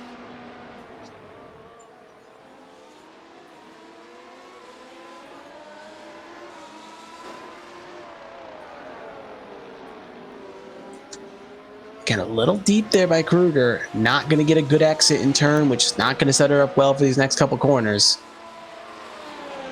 So she's kind of suffering from Christine Ryan problems in a degree when she was battling Eli Sasek in that regard, is that she gets close. She gets set up well in the third sector, and that third sector just makes a slight mistake, and in turn kind of costs her and kind of re-wipes the problems. Meanwhile, in time and scoring, it looks like Sears and Presley are fighting. Same thing with Crouch and Summer. Or at least it may have been a slight glitch, because no, they're well far behind each other. So that was just a timing scoring glitch.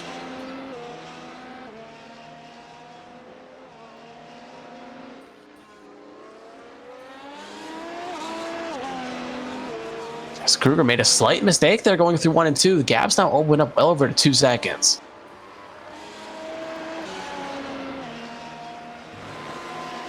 Just a one mistake can easily put you behind the 8 ball that you have to dig yourself out of.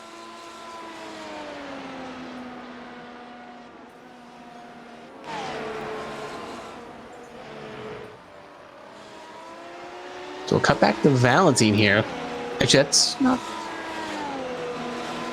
Gotta wait for a second.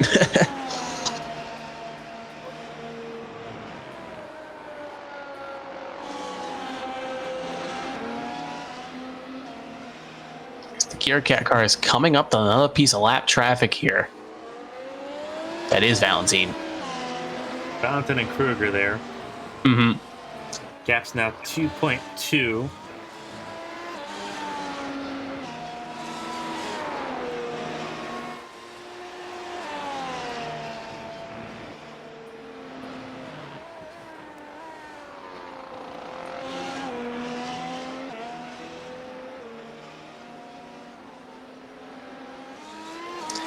Ooh, bit of a lockup there. Ooh. Lockup there by the Gearcats cover. Luckily with a gap of Valentine, but that big of a gap, it's not going to cost them much time, if any. So kind of just a learning lesson of what not to do.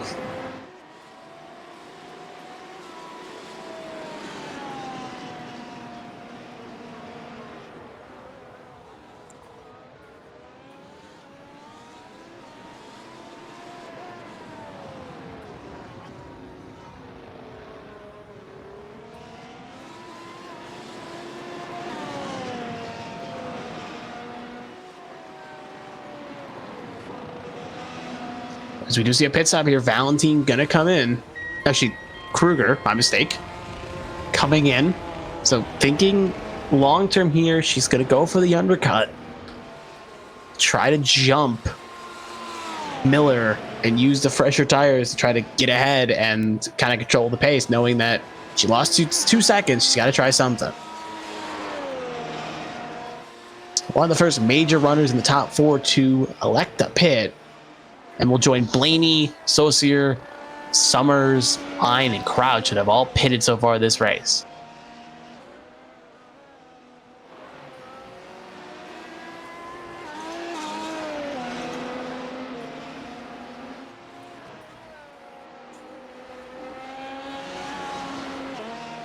Ooh, yeah, Valentine is coming as well. So both Gearcats cars on the same, well, I would say same strategy, but at the very least coming in within a lap of each other, so probably at least some communication, which you assume teammates would be in.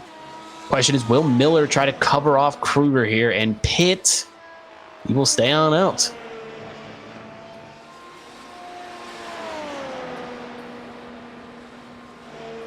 There's Valentine at the pit exit. So Miller, even without making a pit stop, will not leapfrog Valentine. Nope. This shows you how dominant of a run Valentine had, how much of a big gap he had in turn, which has allowed them the ability to pull away. And now with that free pit stop advantage, they can just build on that gap and make the problem worse, because we know Stasek, Miller, Ryan all gonna have to pit again. So yeah, free pit stop basically. That's what I'm trying to say.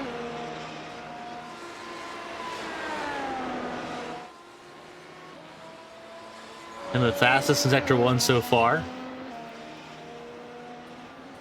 Which you expect with fresh tires.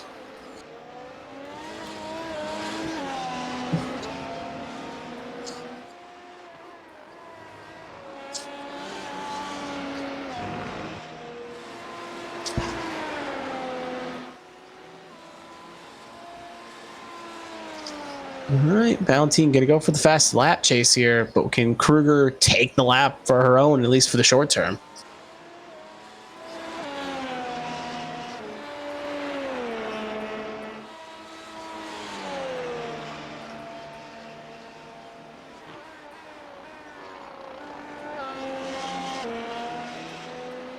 So see Kruger about to cross the line.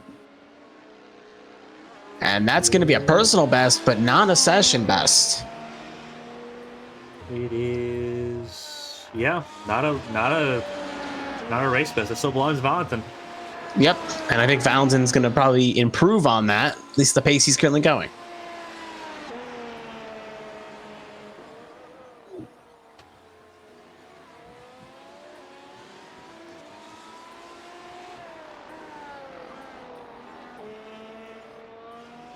As we do see Saucier get around Blaney.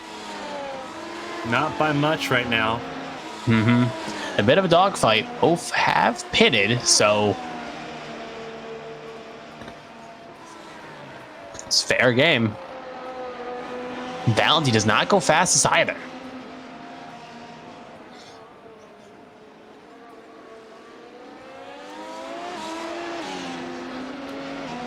Sask with another personal best.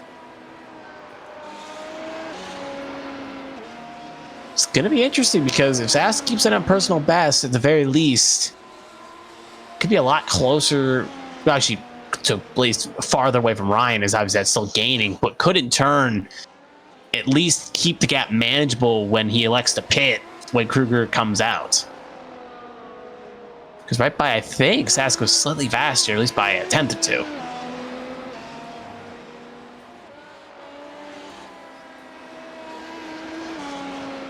Speaking of Sask, riding the court with him right now. Well, following him, I guess you can say.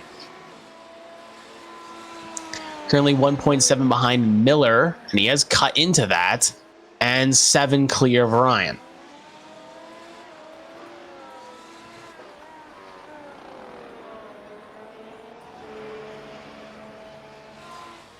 New And there's fastest Valentine. lap. 1:12.75. Valentin fastest overall. It's not even close. Took him a lap to get warmed up, but once he did, Moved to hard compound tires, so yeah, it took him an extra lap here. But doing so far so good. Sask sitting third, Christina Ryan 7 seconds off. Then Kruger 11 seconds off for her.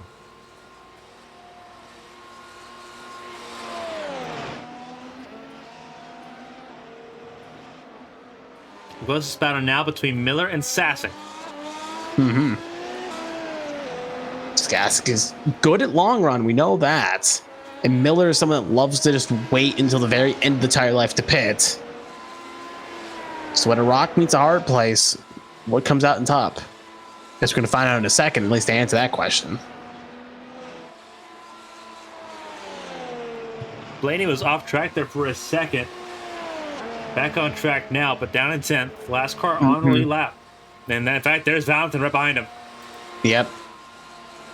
Like we said about 20 laps ago, he looked like he was in a spot of not good because he was currently P2 in the standings, if my memory serves me correct.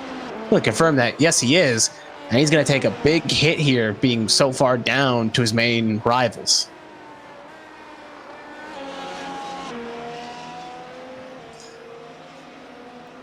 And knowing blue flag rules, he's got the right to hold the spot, but he cannot fight once he gets kind of put down at least a lap. So it's going to be interesting.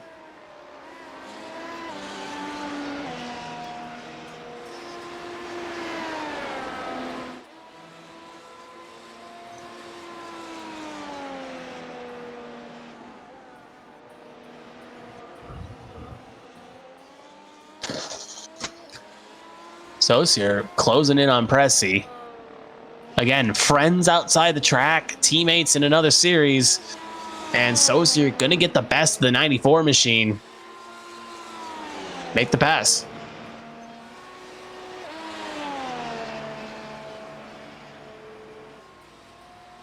Cross line again, another 114 by Valentine.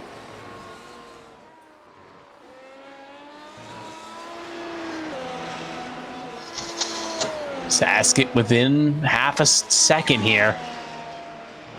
Down the long straight. Can he make anything happen? He's going to have a move on Miller. He's going to get the job done.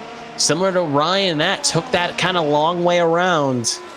They made it work.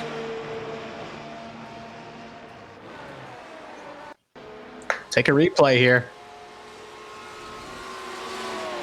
You can see fakes in, brakes hard, comes in, closes the door off, and then gets right perfect to the next corner. Similar to the move on Ryan, similar to the move on others. Just a hat tip perfect moment, you could say. Now Sask up to second, currently carrying the flag for NPM. Presley, speaking of the leader of NPM, currently under pressure here in ninth. Or at least maybe was. No, pit stop was what was causing that. Sears pitted in that loud press to get on by. So we both see Sears and Valentine come back in.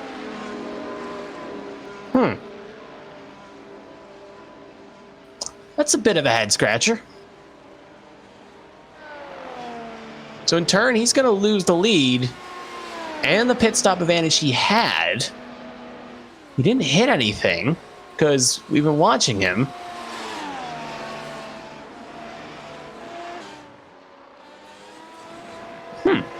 And he was on a set of hards, so he could have went a lot longer. So interesting.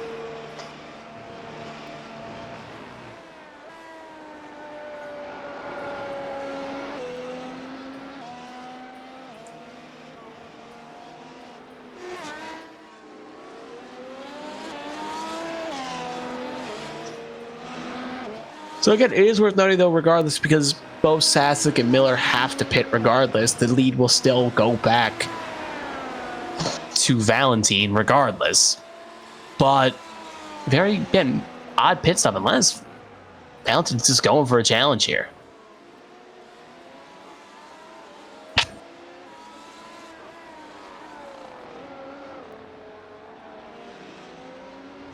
Riding aboard here with our race leader, Sasek.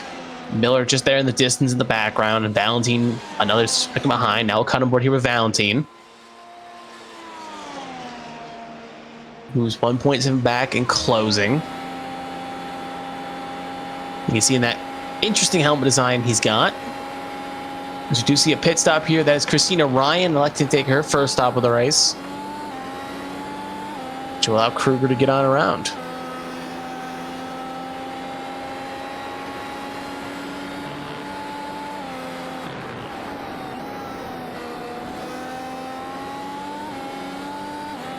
And as Valentine, you could say, loved the thrill of the hunt, as he will make in a very inconvenient, like really uncharacteristic passing zone there, will get around Miller. So put Valentine up to second, put Miller down to third.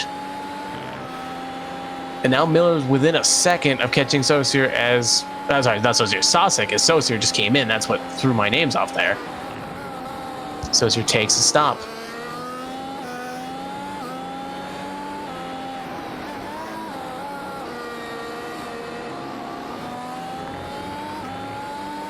Now move for the lead. Can he get two passes done within a lap here? I doubt it's going to happen, but he's going to set himself up pretty nicely going into one.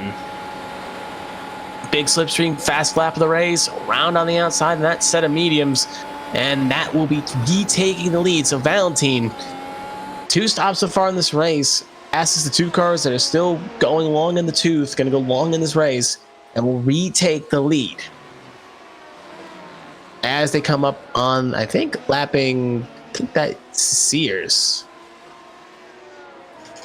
Just make sure of that. Yes, that is Sears.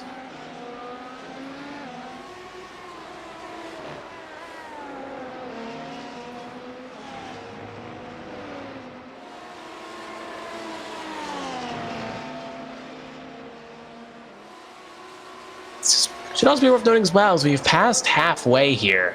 It's been a relatively uneventful, I guess is the word you could say. Let me knock on wood real fast for. I have Carmen knocking down my door complaining that I'm jinxing it, but it's been a very uneventful in a way of opening lap shenanigans, but still entertaining nonetheless.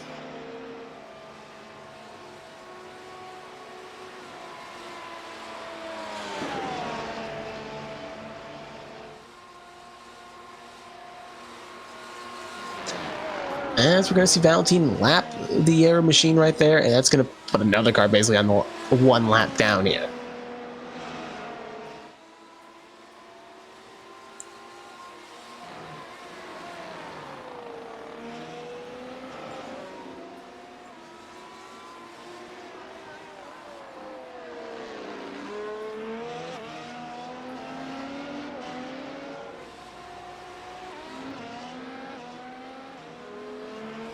Cutboard here with Sasek. Actually, that's Sasek. I'm correct. As he is just going to kind of just running his own race here, falling 4 seconds back within a couple laps here. Currently P2. Then we'll cut back to Ryan, I believe we're currently watching. Yes, that is. Yeah, she's right now on personal best as well. She just came out of pit lane. 2 seconds ahead of Roberts. Yep. 17 behind Emma. Reminder that Sasek and Miller still have yet to pit. Mm-hmm. And when pit stops happen, it will be Valentine, Kruger 1-2, Sasek, Miller rounding out your top 4.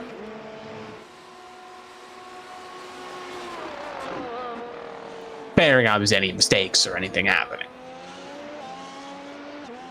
We know Sasek and Miller are both on the hards, though, so like I said, long in the tooth, they will run. They're going to wait to the very last minute, pit for a set of softs, try to go to the end.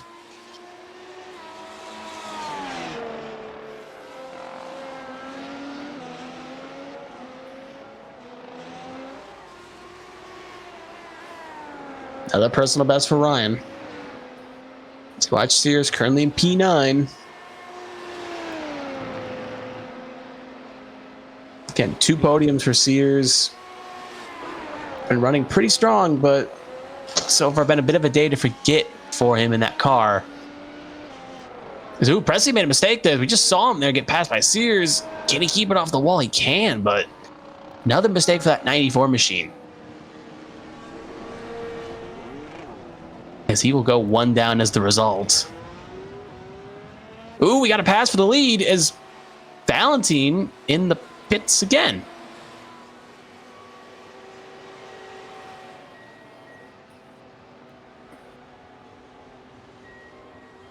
At this point, he's got to be, because as a challenge.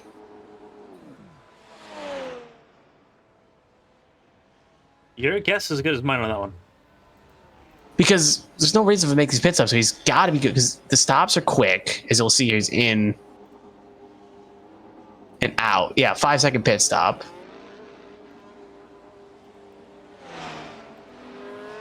Well, never mind. He's having a lot longer stop. The driver that's been dominating the whole day is now sitting in pit lane for unscheduled, maybe not scheduled stop. Out of fuel. Oh, he underfueled the car. By a substantial margin. Oh, no. And you can't refuel, so... Yeah, that's race done.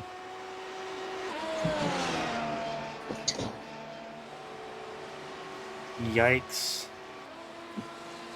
That's that's crazy. Yeah. So that's by a wide margin too. Like, we're only on lap 40.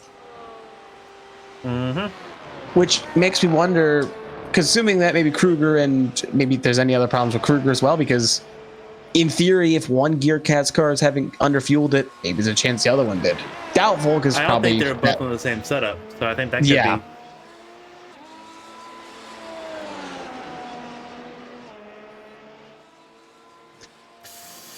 So it's worth noting. It's worth noting that Kruger is going to inherit the lead when Sasek and Miller both take their pit stops, again, bearing any mistakes. Oh, so they both are on the same setup, but just Emma checked the fuel. Oh. It might explain why Rudy was so much quicker on the start. Maybe. If he was running half fuel, that's 100 pounds of weight that was gone. Huh. That would make sense. It's beginning to add up a little bit. Makes sense.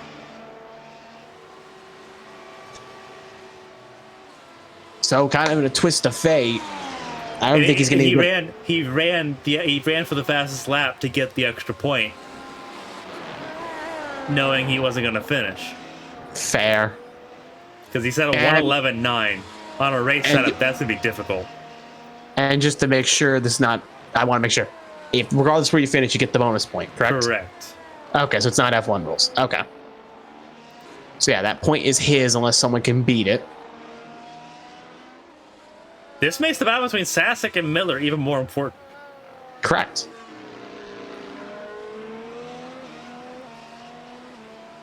Because your main rival right now is Emma, who's 13 back. Really? You look at Christina Ryan, who's also within range right now, too. Because Christina's 32 seconds.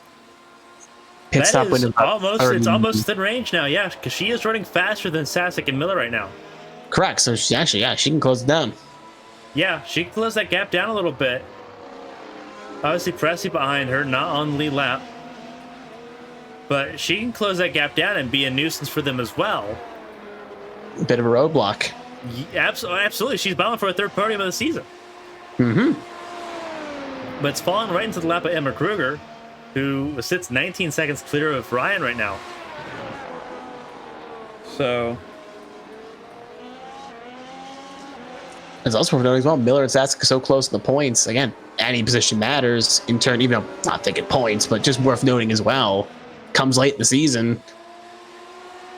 You don't want to finish second when you could have, don't want to finish third when you could have finished second, or second when you could have finished first.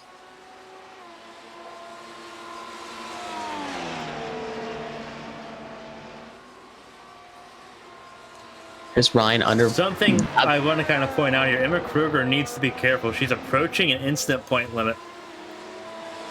Once you reach 30 incident points, that's a drive-through penalty. Mm-hmm. Yeah, because I've seen her name, like, on the little time and scoring. You see that little red thing that flashes up? That means an off-track incident, and I've seen it flash up a lot for Kruger. Yeah, if you get 30 incident points, it's a drive-through. Another 15's another drive-through. Once you get to 50, it's a disqualification. Mm-hmm. We saw that same problem last week where Emma got, except that was over the whole distance, but she was in the same kind of spot where she pushed hard, and that's her style, but it also leaves her vulnerable for a situation like this where you could rack up an unnecessary penalty.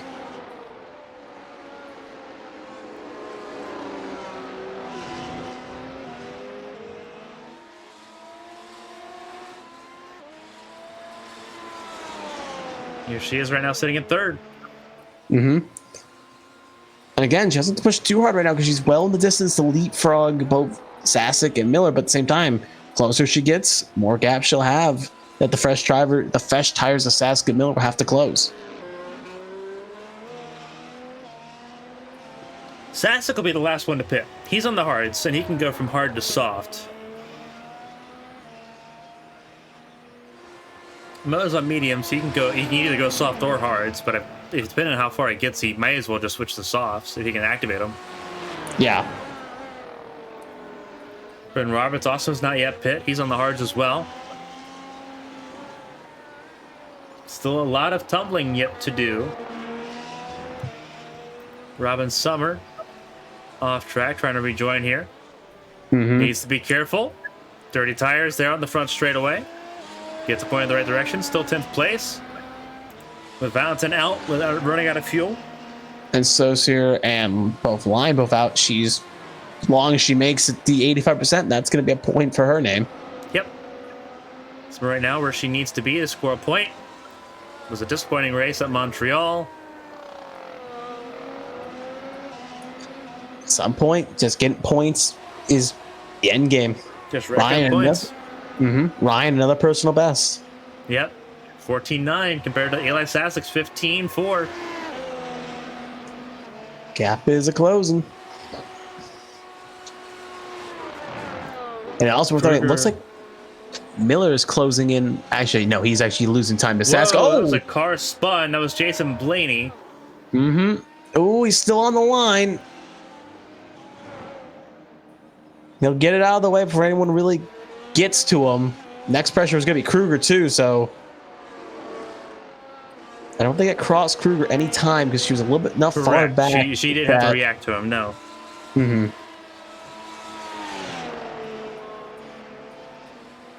She's thanking her lucky stars she was that far back.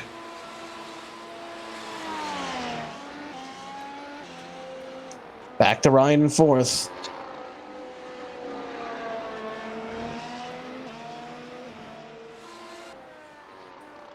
And Roberts. There's fifth. Roberts, who's 40 back. Could also be, if he get a little closer, could be a thorn as well. Absolutely. Scap's 36-second pit stop window, so can get 4 seconds before they pit. He could be the last up the podium, at least for a short term.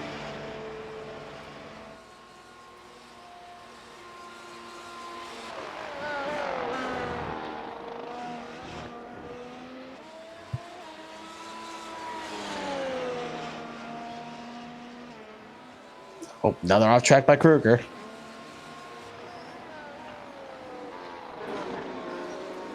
She trying to make a pass on Blaney. She'll successfully get it done.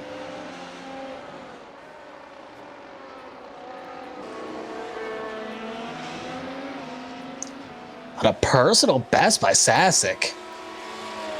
Growing the gap up to 6 seconds to Miller.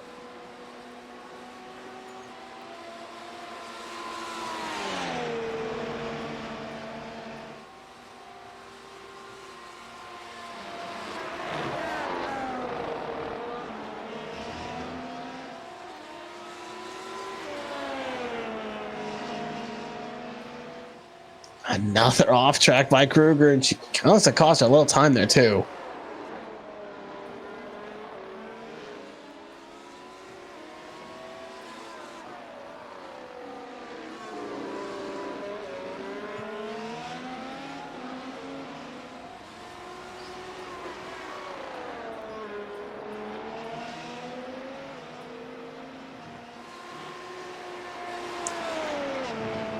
So if you're tuning in a little bit late here, we're coming within 20 to go. Sasek leads the way, about 7 seconds clear of Miller. Sasek and Miller both have to make their final pit stop still, probably for a set of soft tires, which will inherit the lead to Kruger, who's currently in third place. Ryan, who's currently in fourth, could also, in turn, be in a spot to get a podium, and Roberts in fifth is 42 seconds back. That is your top 5, with Sears still on the lead lap, and then 7th with Blaney currently 1 down, Pressy in 8th, 1 down. Then you got 9th, and then you got 10th with Summer. 10th with Summer, who's currently 2 down, just trying to tough it out to get the points. So it's shaking up to be an interesting finish here, with strategy and elements playing out, as Ryan sets another personal best.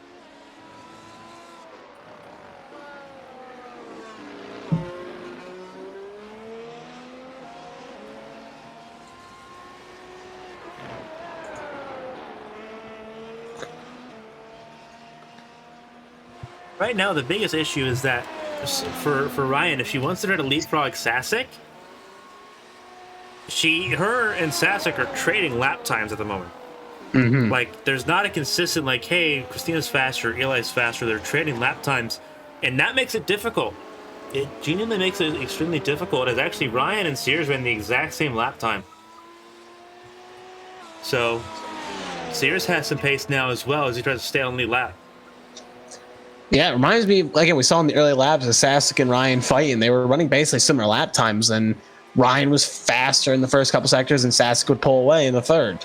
So it just shows they're kind of trading, like I said, trading lap times, and it's just kind of shown is that they're running equal cars with just slightly different setups. And that's not, in turn, helping Ryan. At least it will help Ryan leapfrog Miller, but not in the helpful strategy trying to get to Sasek.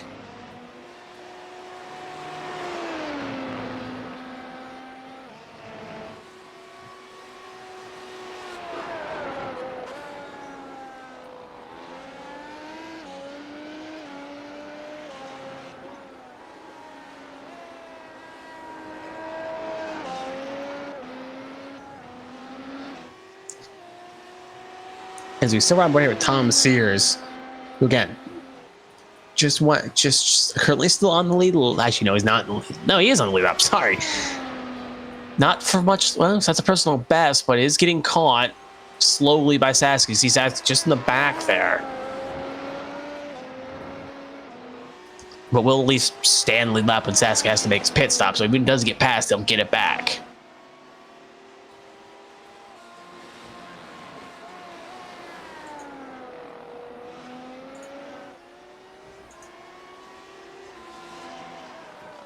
Gap has grown to 8 seconds from Sasuke Miller. Big lock up there by Sears.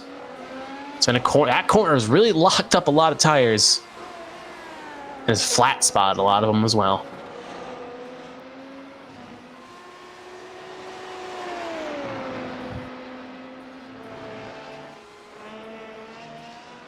Now cut back to Derek Miller, currently in second. Really struggling with the long run pace of this car here. The tire wear has really affected him more than Sasuke, but it's kind of understandable. Sasuke's on a set of hards, and Miller is on a set of mediums. So the mediums are going to be more well worn than Sasuke's hards. And it's about the same, a slightly smaller gap from Miller to Kruger than it is from Miller to Sasuke.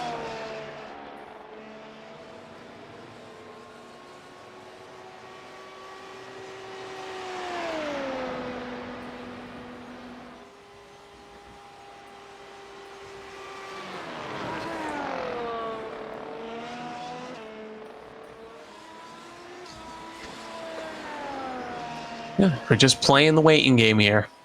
Waiting out strategies, waiting things to play out, seeing how it all plays out. So yeah, don't go anywhere because this is pure strategy racing.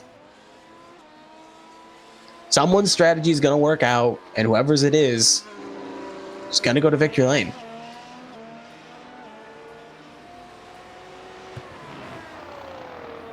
Right now it's looking like Sasuke's got the advantage over Miller. But again, time will tell. Right now, Ryan beginning to fall backwards from Sasuke as well. Sasuke's just been on a different level so far. It should be worth noting that Miller is kind of held gap as we do see Donnie Crouch make a pit stop here. But it's worth noting that Miller has kind of been holding similar times right now to Sasuke, as it's been, gap has been 8 seconds for the past couple laps. As now we see Sasuke Miller pitting. He will blink first. There goes Kruger. We know Ryan's going to get around. I'm not so confident about it. I feel like she'll get around. No. It's going to be close. She won't. Yeah, well, there goes Miller. Maybe you'll be right on this one. Short pits box. 28-second pit delta. Yep. So I guess my data was wrong there. And Miller will hold station.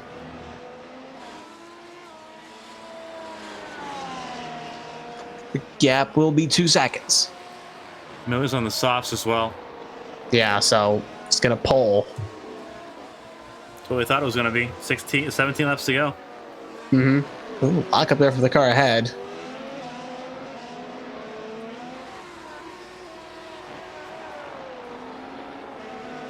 Right now, Miller trying to negate.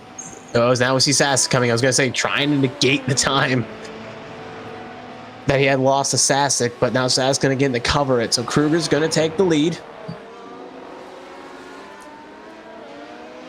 And Sasuke's going to be probably 3-4 seconds, 5 maybe, ahead of Miller here in third.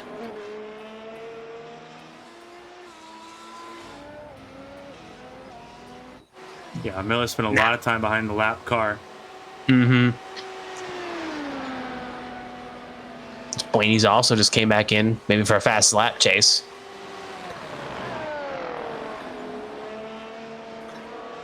Now raises the question. Sasuke is 13 seconds back of Kruger. Sasuke's going to have the fresh softs. Kruger's going to have some more worn tires. Can Sasuke reel in Kruger? Or another alternate we have to keep in mind is that is Kruger going to hit the incident limit of 30 for the end of this thing? Because that's also a real possibility as well.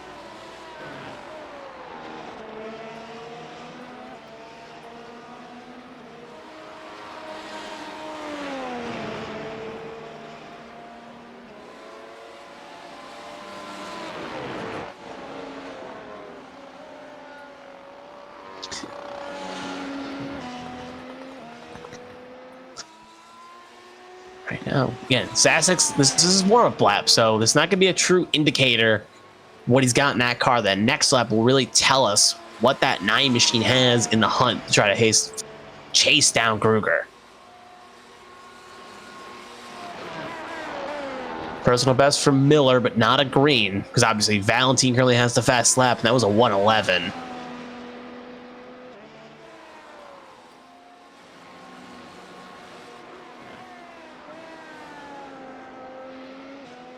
Pit stop for Roberts.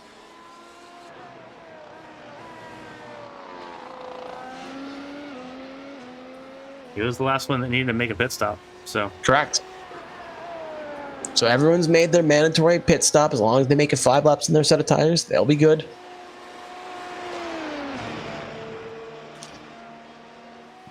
As expected, Sask is well cut out already, a second into Kruger's lead.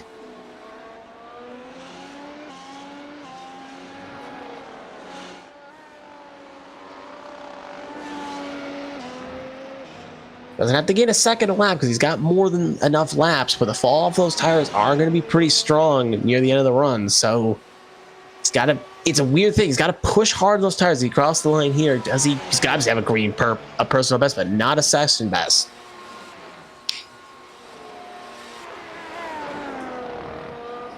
So again, it's a weird situation where he needs to push hard on those softs to get closer to Kruger.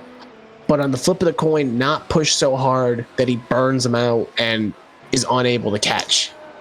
It's a weird, quite conundrum situation. As Robin Summers makes a pit stop here. She's already made 1 stop, but coming in again. Blaney with a personal best.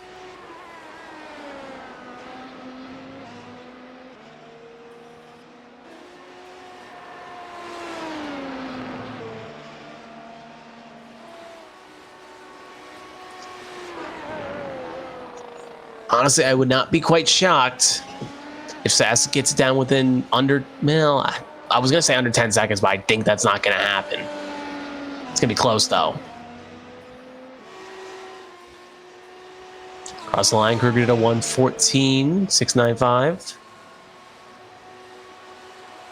That's obviously going to run quite faster. A 1:13.545, so again, a second faster.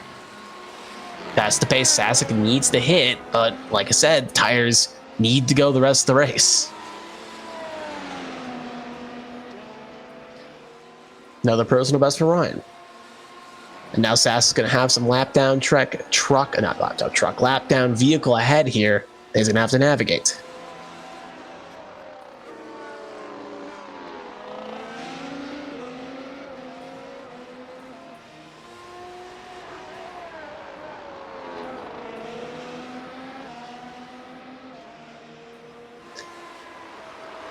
Bad spot to catch here. Gonna really compromise his time. Almost runs in the back of it. But he'll get around. So Sask's gonna cost a little bit of time there.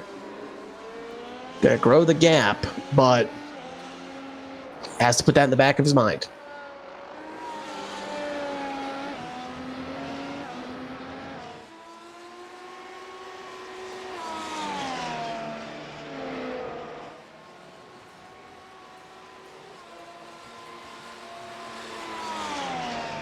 That's, yeah, you just see the effect right there. Ran a 1:14 because of the lap down traffic ahead.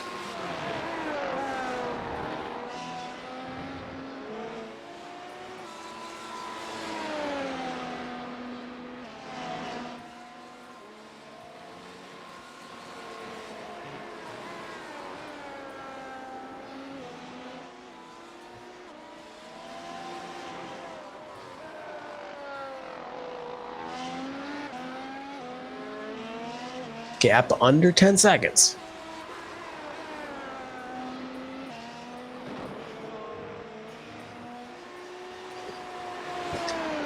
Again, this is pretty much the closest, well, I wouldn't say close battle on the track. I think we have some slight closer ones, but nothing really within the rest of the field here within a chance of making a pass happen.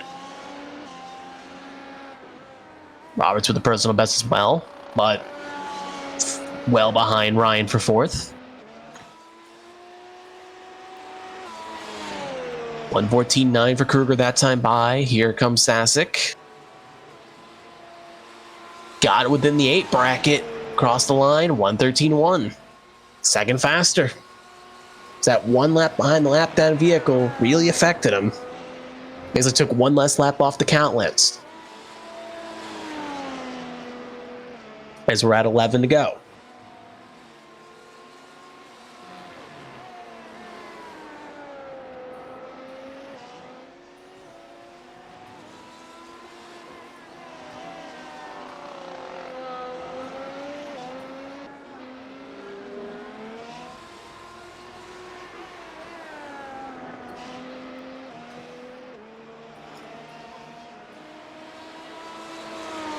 Sask about to get into the 7-second bracket as he just is going to crash the 8th bracket here with a hard break here. He should do it.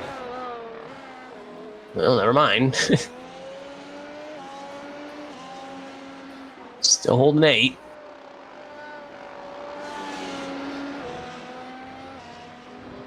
And now he got within 7.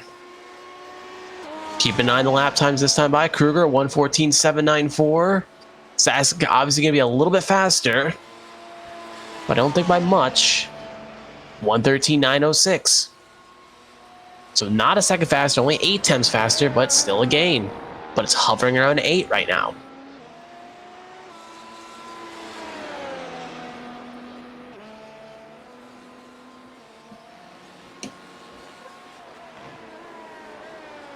And now we're within 10 to go.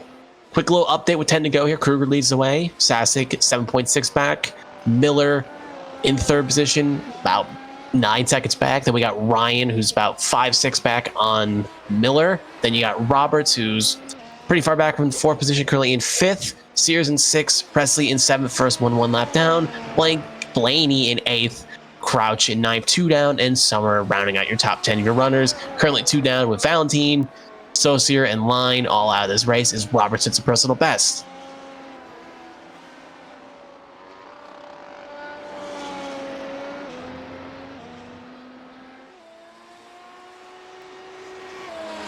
It feels like every time I watch Sasek put down a time, it seems like every second lap he gains some good time here. As Presley makes a pit stop here.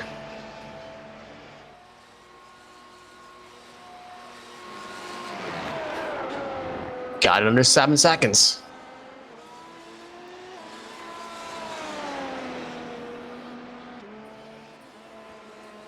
He's still not at the point where he needs to get a second a lap, but every lap he doesn't gain a lot of time pushes the gap.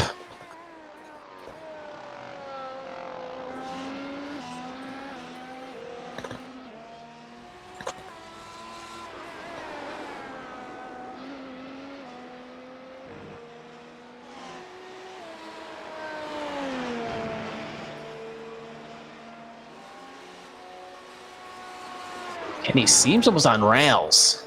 Sasek. Almost got it within 5 seconds. Well, under 6 seconds. Should get down the long straight here. Definitely just got it right there. 5.9.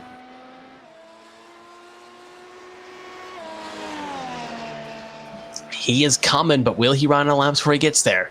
Kruger, well, 14.8. Sasek, 13.4.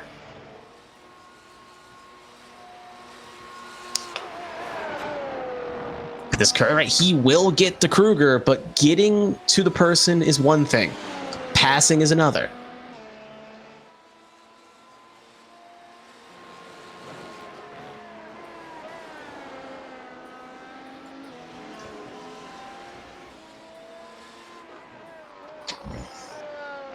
Like I said, I do worry about Sasek's tire life near the end because pushing this hard for this many laps is really going to burn out those tires. How much will he? Obviously, he'll still have some left in the tread, but will they have enough juice left in them, or rubber, I guess you could say, to finish the pass?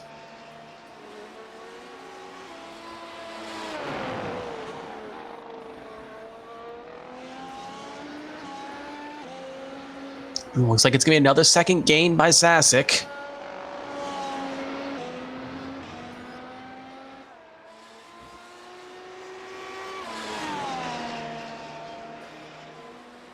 $14.6 for Kruger. Cross the line, Sasek at 13.6. 1 second gained on the nose almost. Yeah, the gap's coming down pretty consistently here. The issue is that with 6 laps to go, how long until that cliffs? He's a second faster at the moment, but does that stick for much longer? Because he needs to keep that pace up. But he's already pushing over 10 laps on these tires.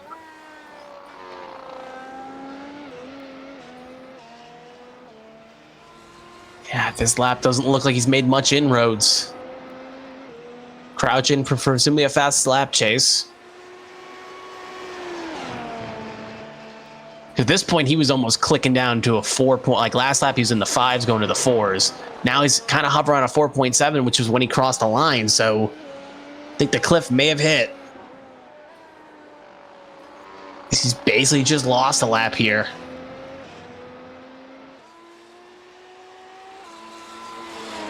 Well, he gained a lot of time in that third sector. Must have been saving some resources. 13.9 for Kruger. First time she's broken the 13s in a while. Sasek a 13.4. 5 temps gained. But he needs to be getting seconds, not half seconds. 6 to go. Miller's got third locked up, bearing a mistake. So Ryan's still well over 11 seconds back.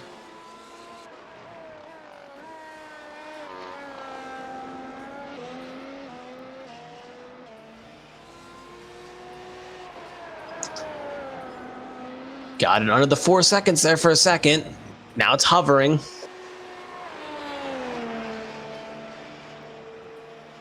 Back up to 4.1, but we know his third sector is his best sector. That's just how the car's set up.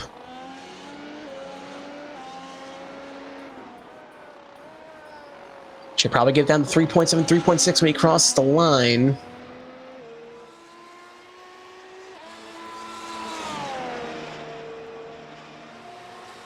And that will be a 3.7, 114.0 for Kruger, 113.5, another a half a second gained.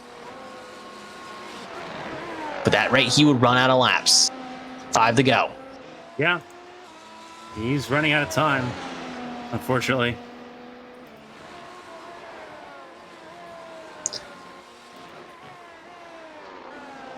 Yeah, at that current pace, if he keeps getting half a second a lap, he will be about a second and a half back.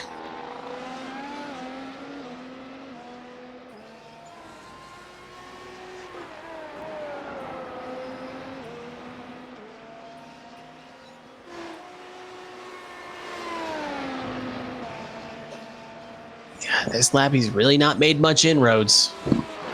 At least for the first 2 sectors.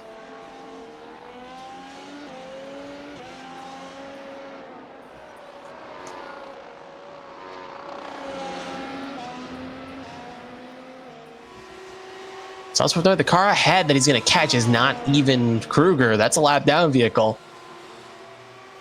So he's going to have to deal with lap traffic. Kruger, again, back in the 113s. Sasek only 2 temps faster there.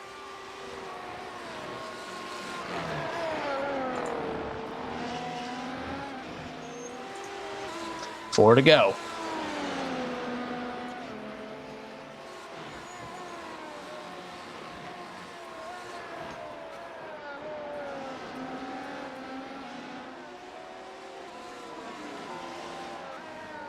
So I believe he's going to catch Sears here, if I'm not mistaken. Correct. That's car. Spin! That's Kruger! Yep. That is Kruger, just made a mistake. Kruger's going to lose the spot, and that's going to allow Sasket to retake the lead. Kruger pushing too hard. It's been a bit of a thorn in her side, and that's going to cost her a chance to win. We'll take a look at it again. I'm going to guess she goes a little bit too wide off one of these corners, and it loops it. A little bit too deep, and yep, right on the paint where it's the slipperiest. And that's going to cause Kruger to fall down to second and Saskic up to the lead.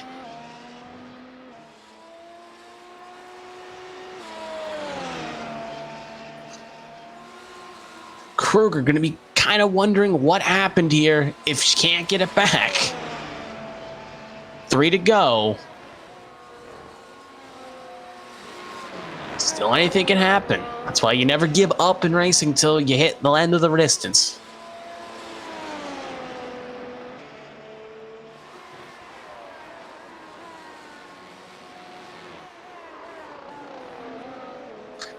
Now Sasek really doesn't have anything to worry about on his tires. Now he has the advantage over Kruger. Now Kruger's going to have to push those old mediums, the hards. Try to catch.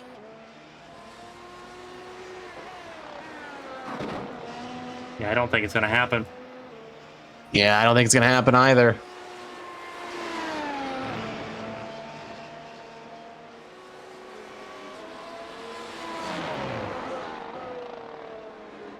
She is holding station with Sasek, but not making inroads.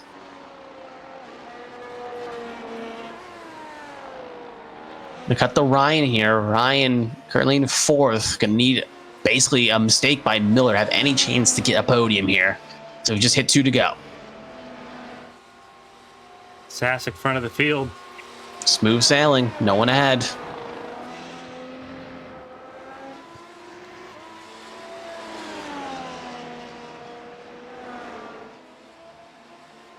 Gap's 4 seconds from Sasek to Kruger. Something were to happen, Miller is 14 back.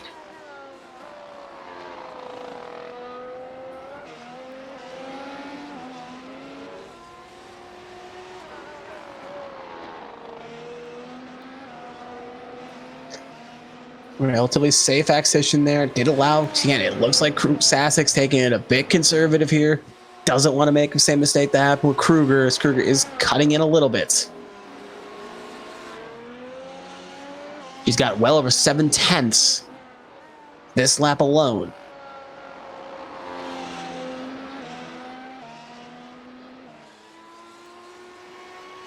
Last corner to navigate, and Sasek will start the white flag lap. 1 lap to go here. Sasek 3.2 ahead of Kruger. Sasek keeps it clean. This is his race. If he makes a mistake, Kruger's there to catch the opportunity. They both somehow tangle. Miller's there in the distance.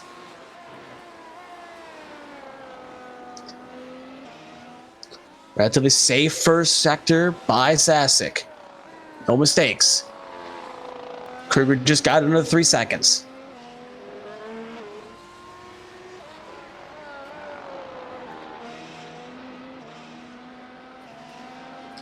Again, it just looks like Sasek does not want to make a mistake here. It's down to 2.5. Really taking it easy. Entering the third sector now. Couple more corners to go. 2 to be precise. We go. Through sector 3. Sasek just has to bring it on home. He's going to break the streak. Going to the final corner. Eli Sasek, a 2-time Grand Prix race winner. He takes Spain. Emma Kruger, second place. Derek Miller will come out of the last turn to finish third and secure his spot on the podium. Christina Ryan, not going to be happy, but also not going to be happy with this performance. It's a P4, just 1 place away from the podium. She's still going to be happy, especially what happened after last week. This is going to be a good recovery race. And then Bren Roberts, who's pretty far back, so we're going to have to wait at least a little bit, will come home in 5th as Sears has come home in 6th. Sears, the first car lap down. Jason Blaney, 7th. Robin Summer will finish in the 8th spot. Crouch and Presley both pulled it behind the wall.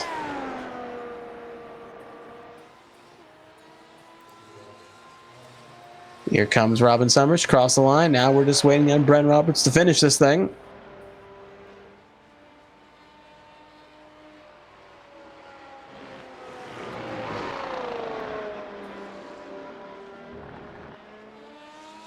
As he will now officially come home in 5th. Well, it's still unofficial, just based on penalties or that, but at least as we see Sasek gonna do some celebratory things, smacks it on the rear wing on the wall there.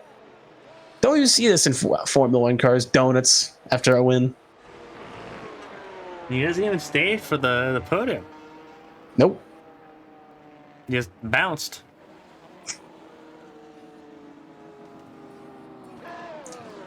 Eli Sasek, race winner. And McCruger second place. And McCruger really did experience Spain without the S.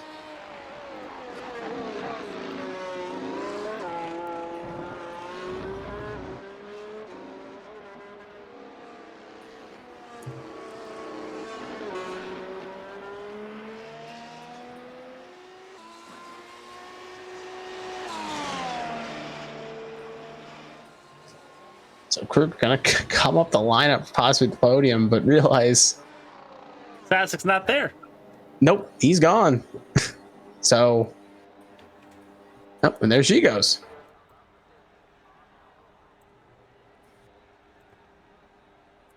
Well, it's been a freaky Wednesday. Right?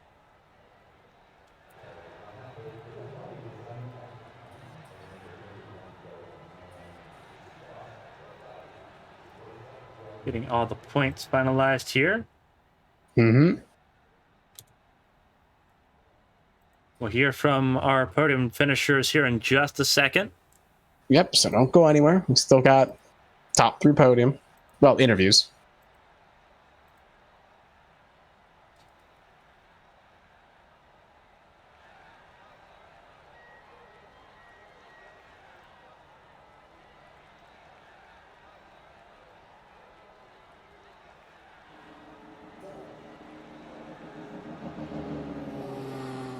As everyone rolls into pit lane. Before we get to the interviews, first things first, national anthem for the race winner Eli Sasek from the U.S.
That was the national anthem in the United States for the race winner, Eli Sasek.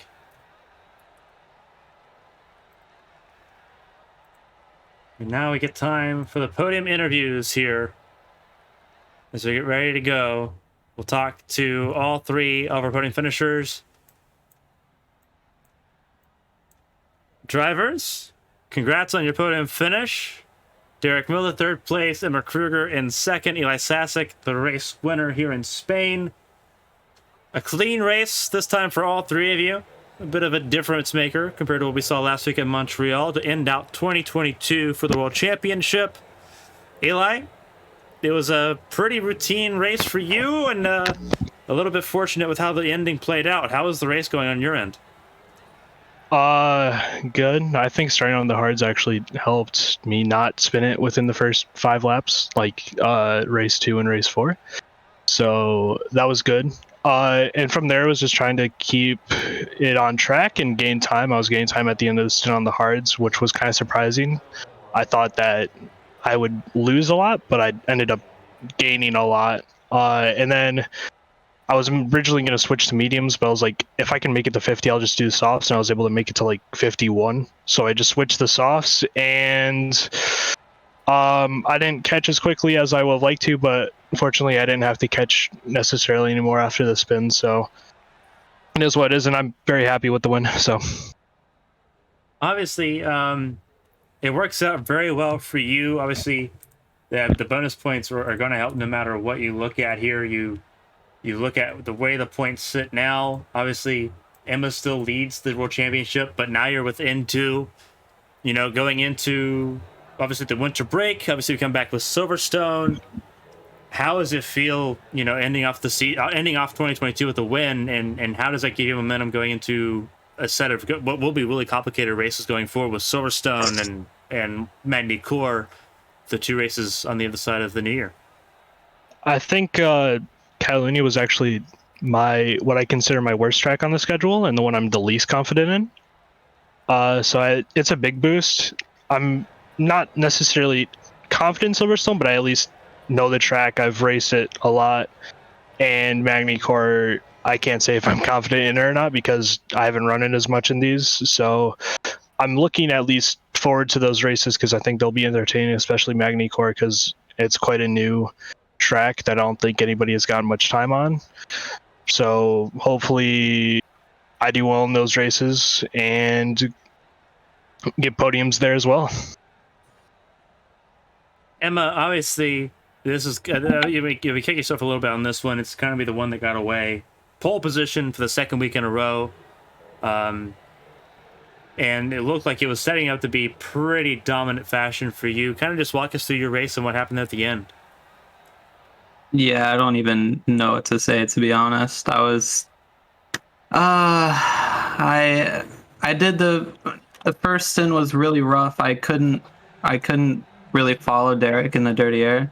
I ended up having to pit early as well because I got a puncture on the front left. Managed to come back from that. Got myself like 10 seconds, 13 seconds in the lead. I was saving tires like the entire second stint so I could push more at the end.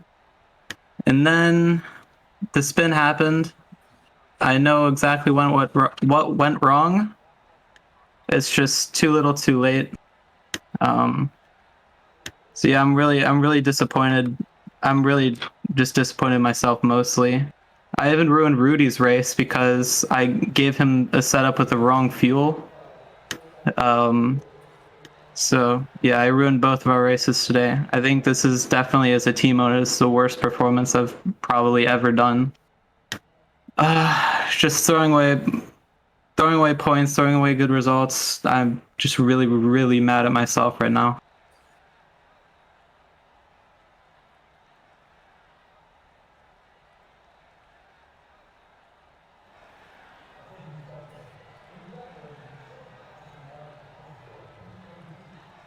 Yeah. I was muted. Hate when microphone cuts out. Obviously, with Silverstone and Magny-Cours coming up to start off the new year, how confident that you can kind of rectify the situation? Because again, making the most of a situation. Again, still leading the world championship on the driver's side, the first driver to do that across different races. How do you open up next year at 2 different and more challenging tracks? Just give it everything. 100%. That's all I can really do at this point. And Derek, obviously P3 for you. 3rd place in the World Championship standings as well, within 7 points. Actually, within 8 points of Emma there. It's been a season of scavenging some points. Obviously, the race win earlier this season helps out a ton. But again, for your perspective, not the easiest, most straightforward race kind of on your end. How are you going through the paces here? Yeah, I wasn't sure how tires were going to be tonight. I was expecting a lot more tire wear. I feel like I gave up a lot of time that first stint. I wouldn't have had to because I made it to lap 50 and I still had way too much tire left. So that was a little annoying, but I can't complain. Yeah, it's good points, and last week, and then Phillip Island, my internet cut out. So happy that it didn't happen tonight. And then Indy, I made a few mistakes, but hopefully we can keep clicking off these podiums and get some points. Yeah, points gonna be a very important thing. It's the name of the game here with the World Championship. Obviously, Nexus Sim Racing a rough couple races, not where everyone wanted to be, but we end off the season. You're on the podium here. You know, you look at it like how do you go for an approach Silverstone and Magny-Cours? Magny-Cours, a track that no one has a lot of time on. Silverstone, a place that a lot of people are gonna have time on. How do you balance that, and how do you make the most points out of those next two races coming up? Because coming out of the winter break, it will start to become do or die for some teams, especially when you look at the teams championship and with how momentum's beginning to build. There's starting to become a separation. How do you put yourself on the right side of that? Yeah, it's a big unknown. I got to put some time in. I've never put a lap in my life on Magny-Cours, and Silverstone I've raced some, but it's not necessarily one of my good tracks. So I'll just have to do my best and see where we stack up. Well, it's going to be exciting. You all get a week off to relax and enjoy things here. Before we let you all go and kind of debrief and relax here, Derek, we'll start with you. We'll work our way back up the podium. If there's anyone you want to shout out and say thank you to, the floor is yours. Congrats on the podium. Congrats on P3. Yeah, just thanks to Matt. He talks me through all these races and helps me out. And then SK for getting this team together, and I guess my fiance for letting me spend all this time racing. And Emma, how about you? Second place finish. Still a good result, nonetheless. A lot of points and enough to keep the World Championship lead after 2 poles. Who do you want to shout out? Yeah, first, Rudy for stepping in, helping out, making sure we can score constructors points. And I'm really gutted for him. I really hope we get this opportunity again because he was absolutely lightning. Shout out Lily as well. Shame you couldn't be here, but yeah. And shout out to all my friends who came out to the stream and supported me throughout the entire race. Yeah, I'm really just disappointed right now that I didn't get the result that I feel like we deserved. But yeah, and shout out Open Medicine Foundation as well. That's all from me. And Eli, how about you? I think first off, I'd like to thank Nick. He pretty much builds the setups. I kind of just offer advice, but we work together a lot in making sure that we have good races. I think I'd like to thank everybody who runs the races, you guys, the broadcasters, and my family who watch the races. Thanks to them as well. All 3 of you, and congrats on the podium. Congrats on the race win. Eli, enjoy the holiday break. Enjoy the time off. Merry Christmas to all 3 of you. We'll be seeing you hopefully at Silverstone very soon.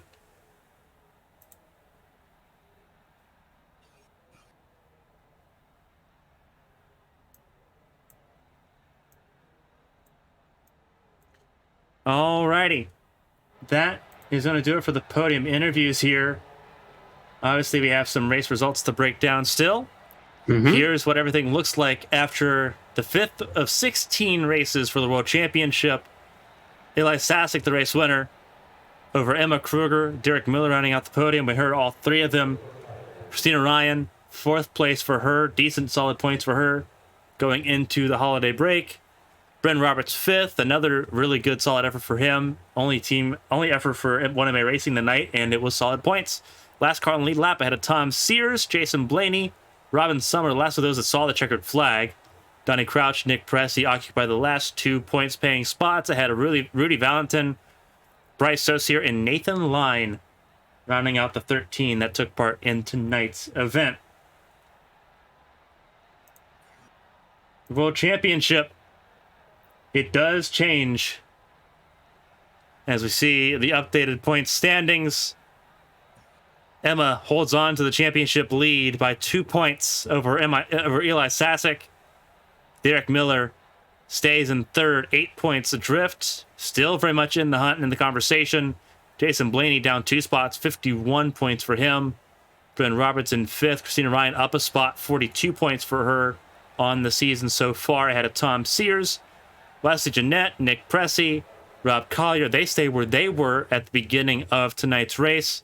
Jacob Blankenship stays 11th, Donnie Crouch 12th, 13th Tommy Reynolds, 14th for Olivia Hayward, 15th Robin Summer, 16th Nathan Line, 17th Jeremy Breo, 18th Rudy Valentin with the bonus point and the fastest lap point tonight. He should have 2 points, so he should be 17th there.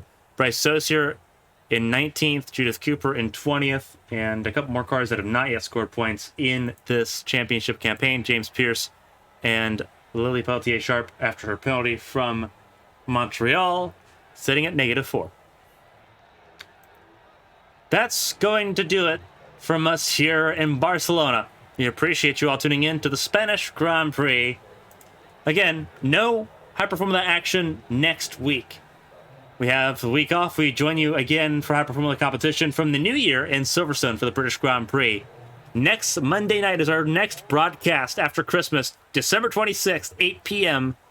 Myself, Christina Ryan, Strix9 Pulsatrix will be in the booth for the HTL Daytona 300 from Daytona. The start of their season, their Super Bowl, begins after Christmas. What a day, what a night it's going to be. Qualifying was last Monday. It's still up on the Twitch channel as well as archived on YouTube, coming out tomorrow. So everyone go and check that out. It's going to be a lot of fun. But until then, on behalf of Kevin Young, on behalf of everyone here at ABN, I'm Carmen Hardy. Thank you all so much. Stay safe, stay healthy, especially with the winter storms coming on the East Coast here in the U.S. We'll see you next time.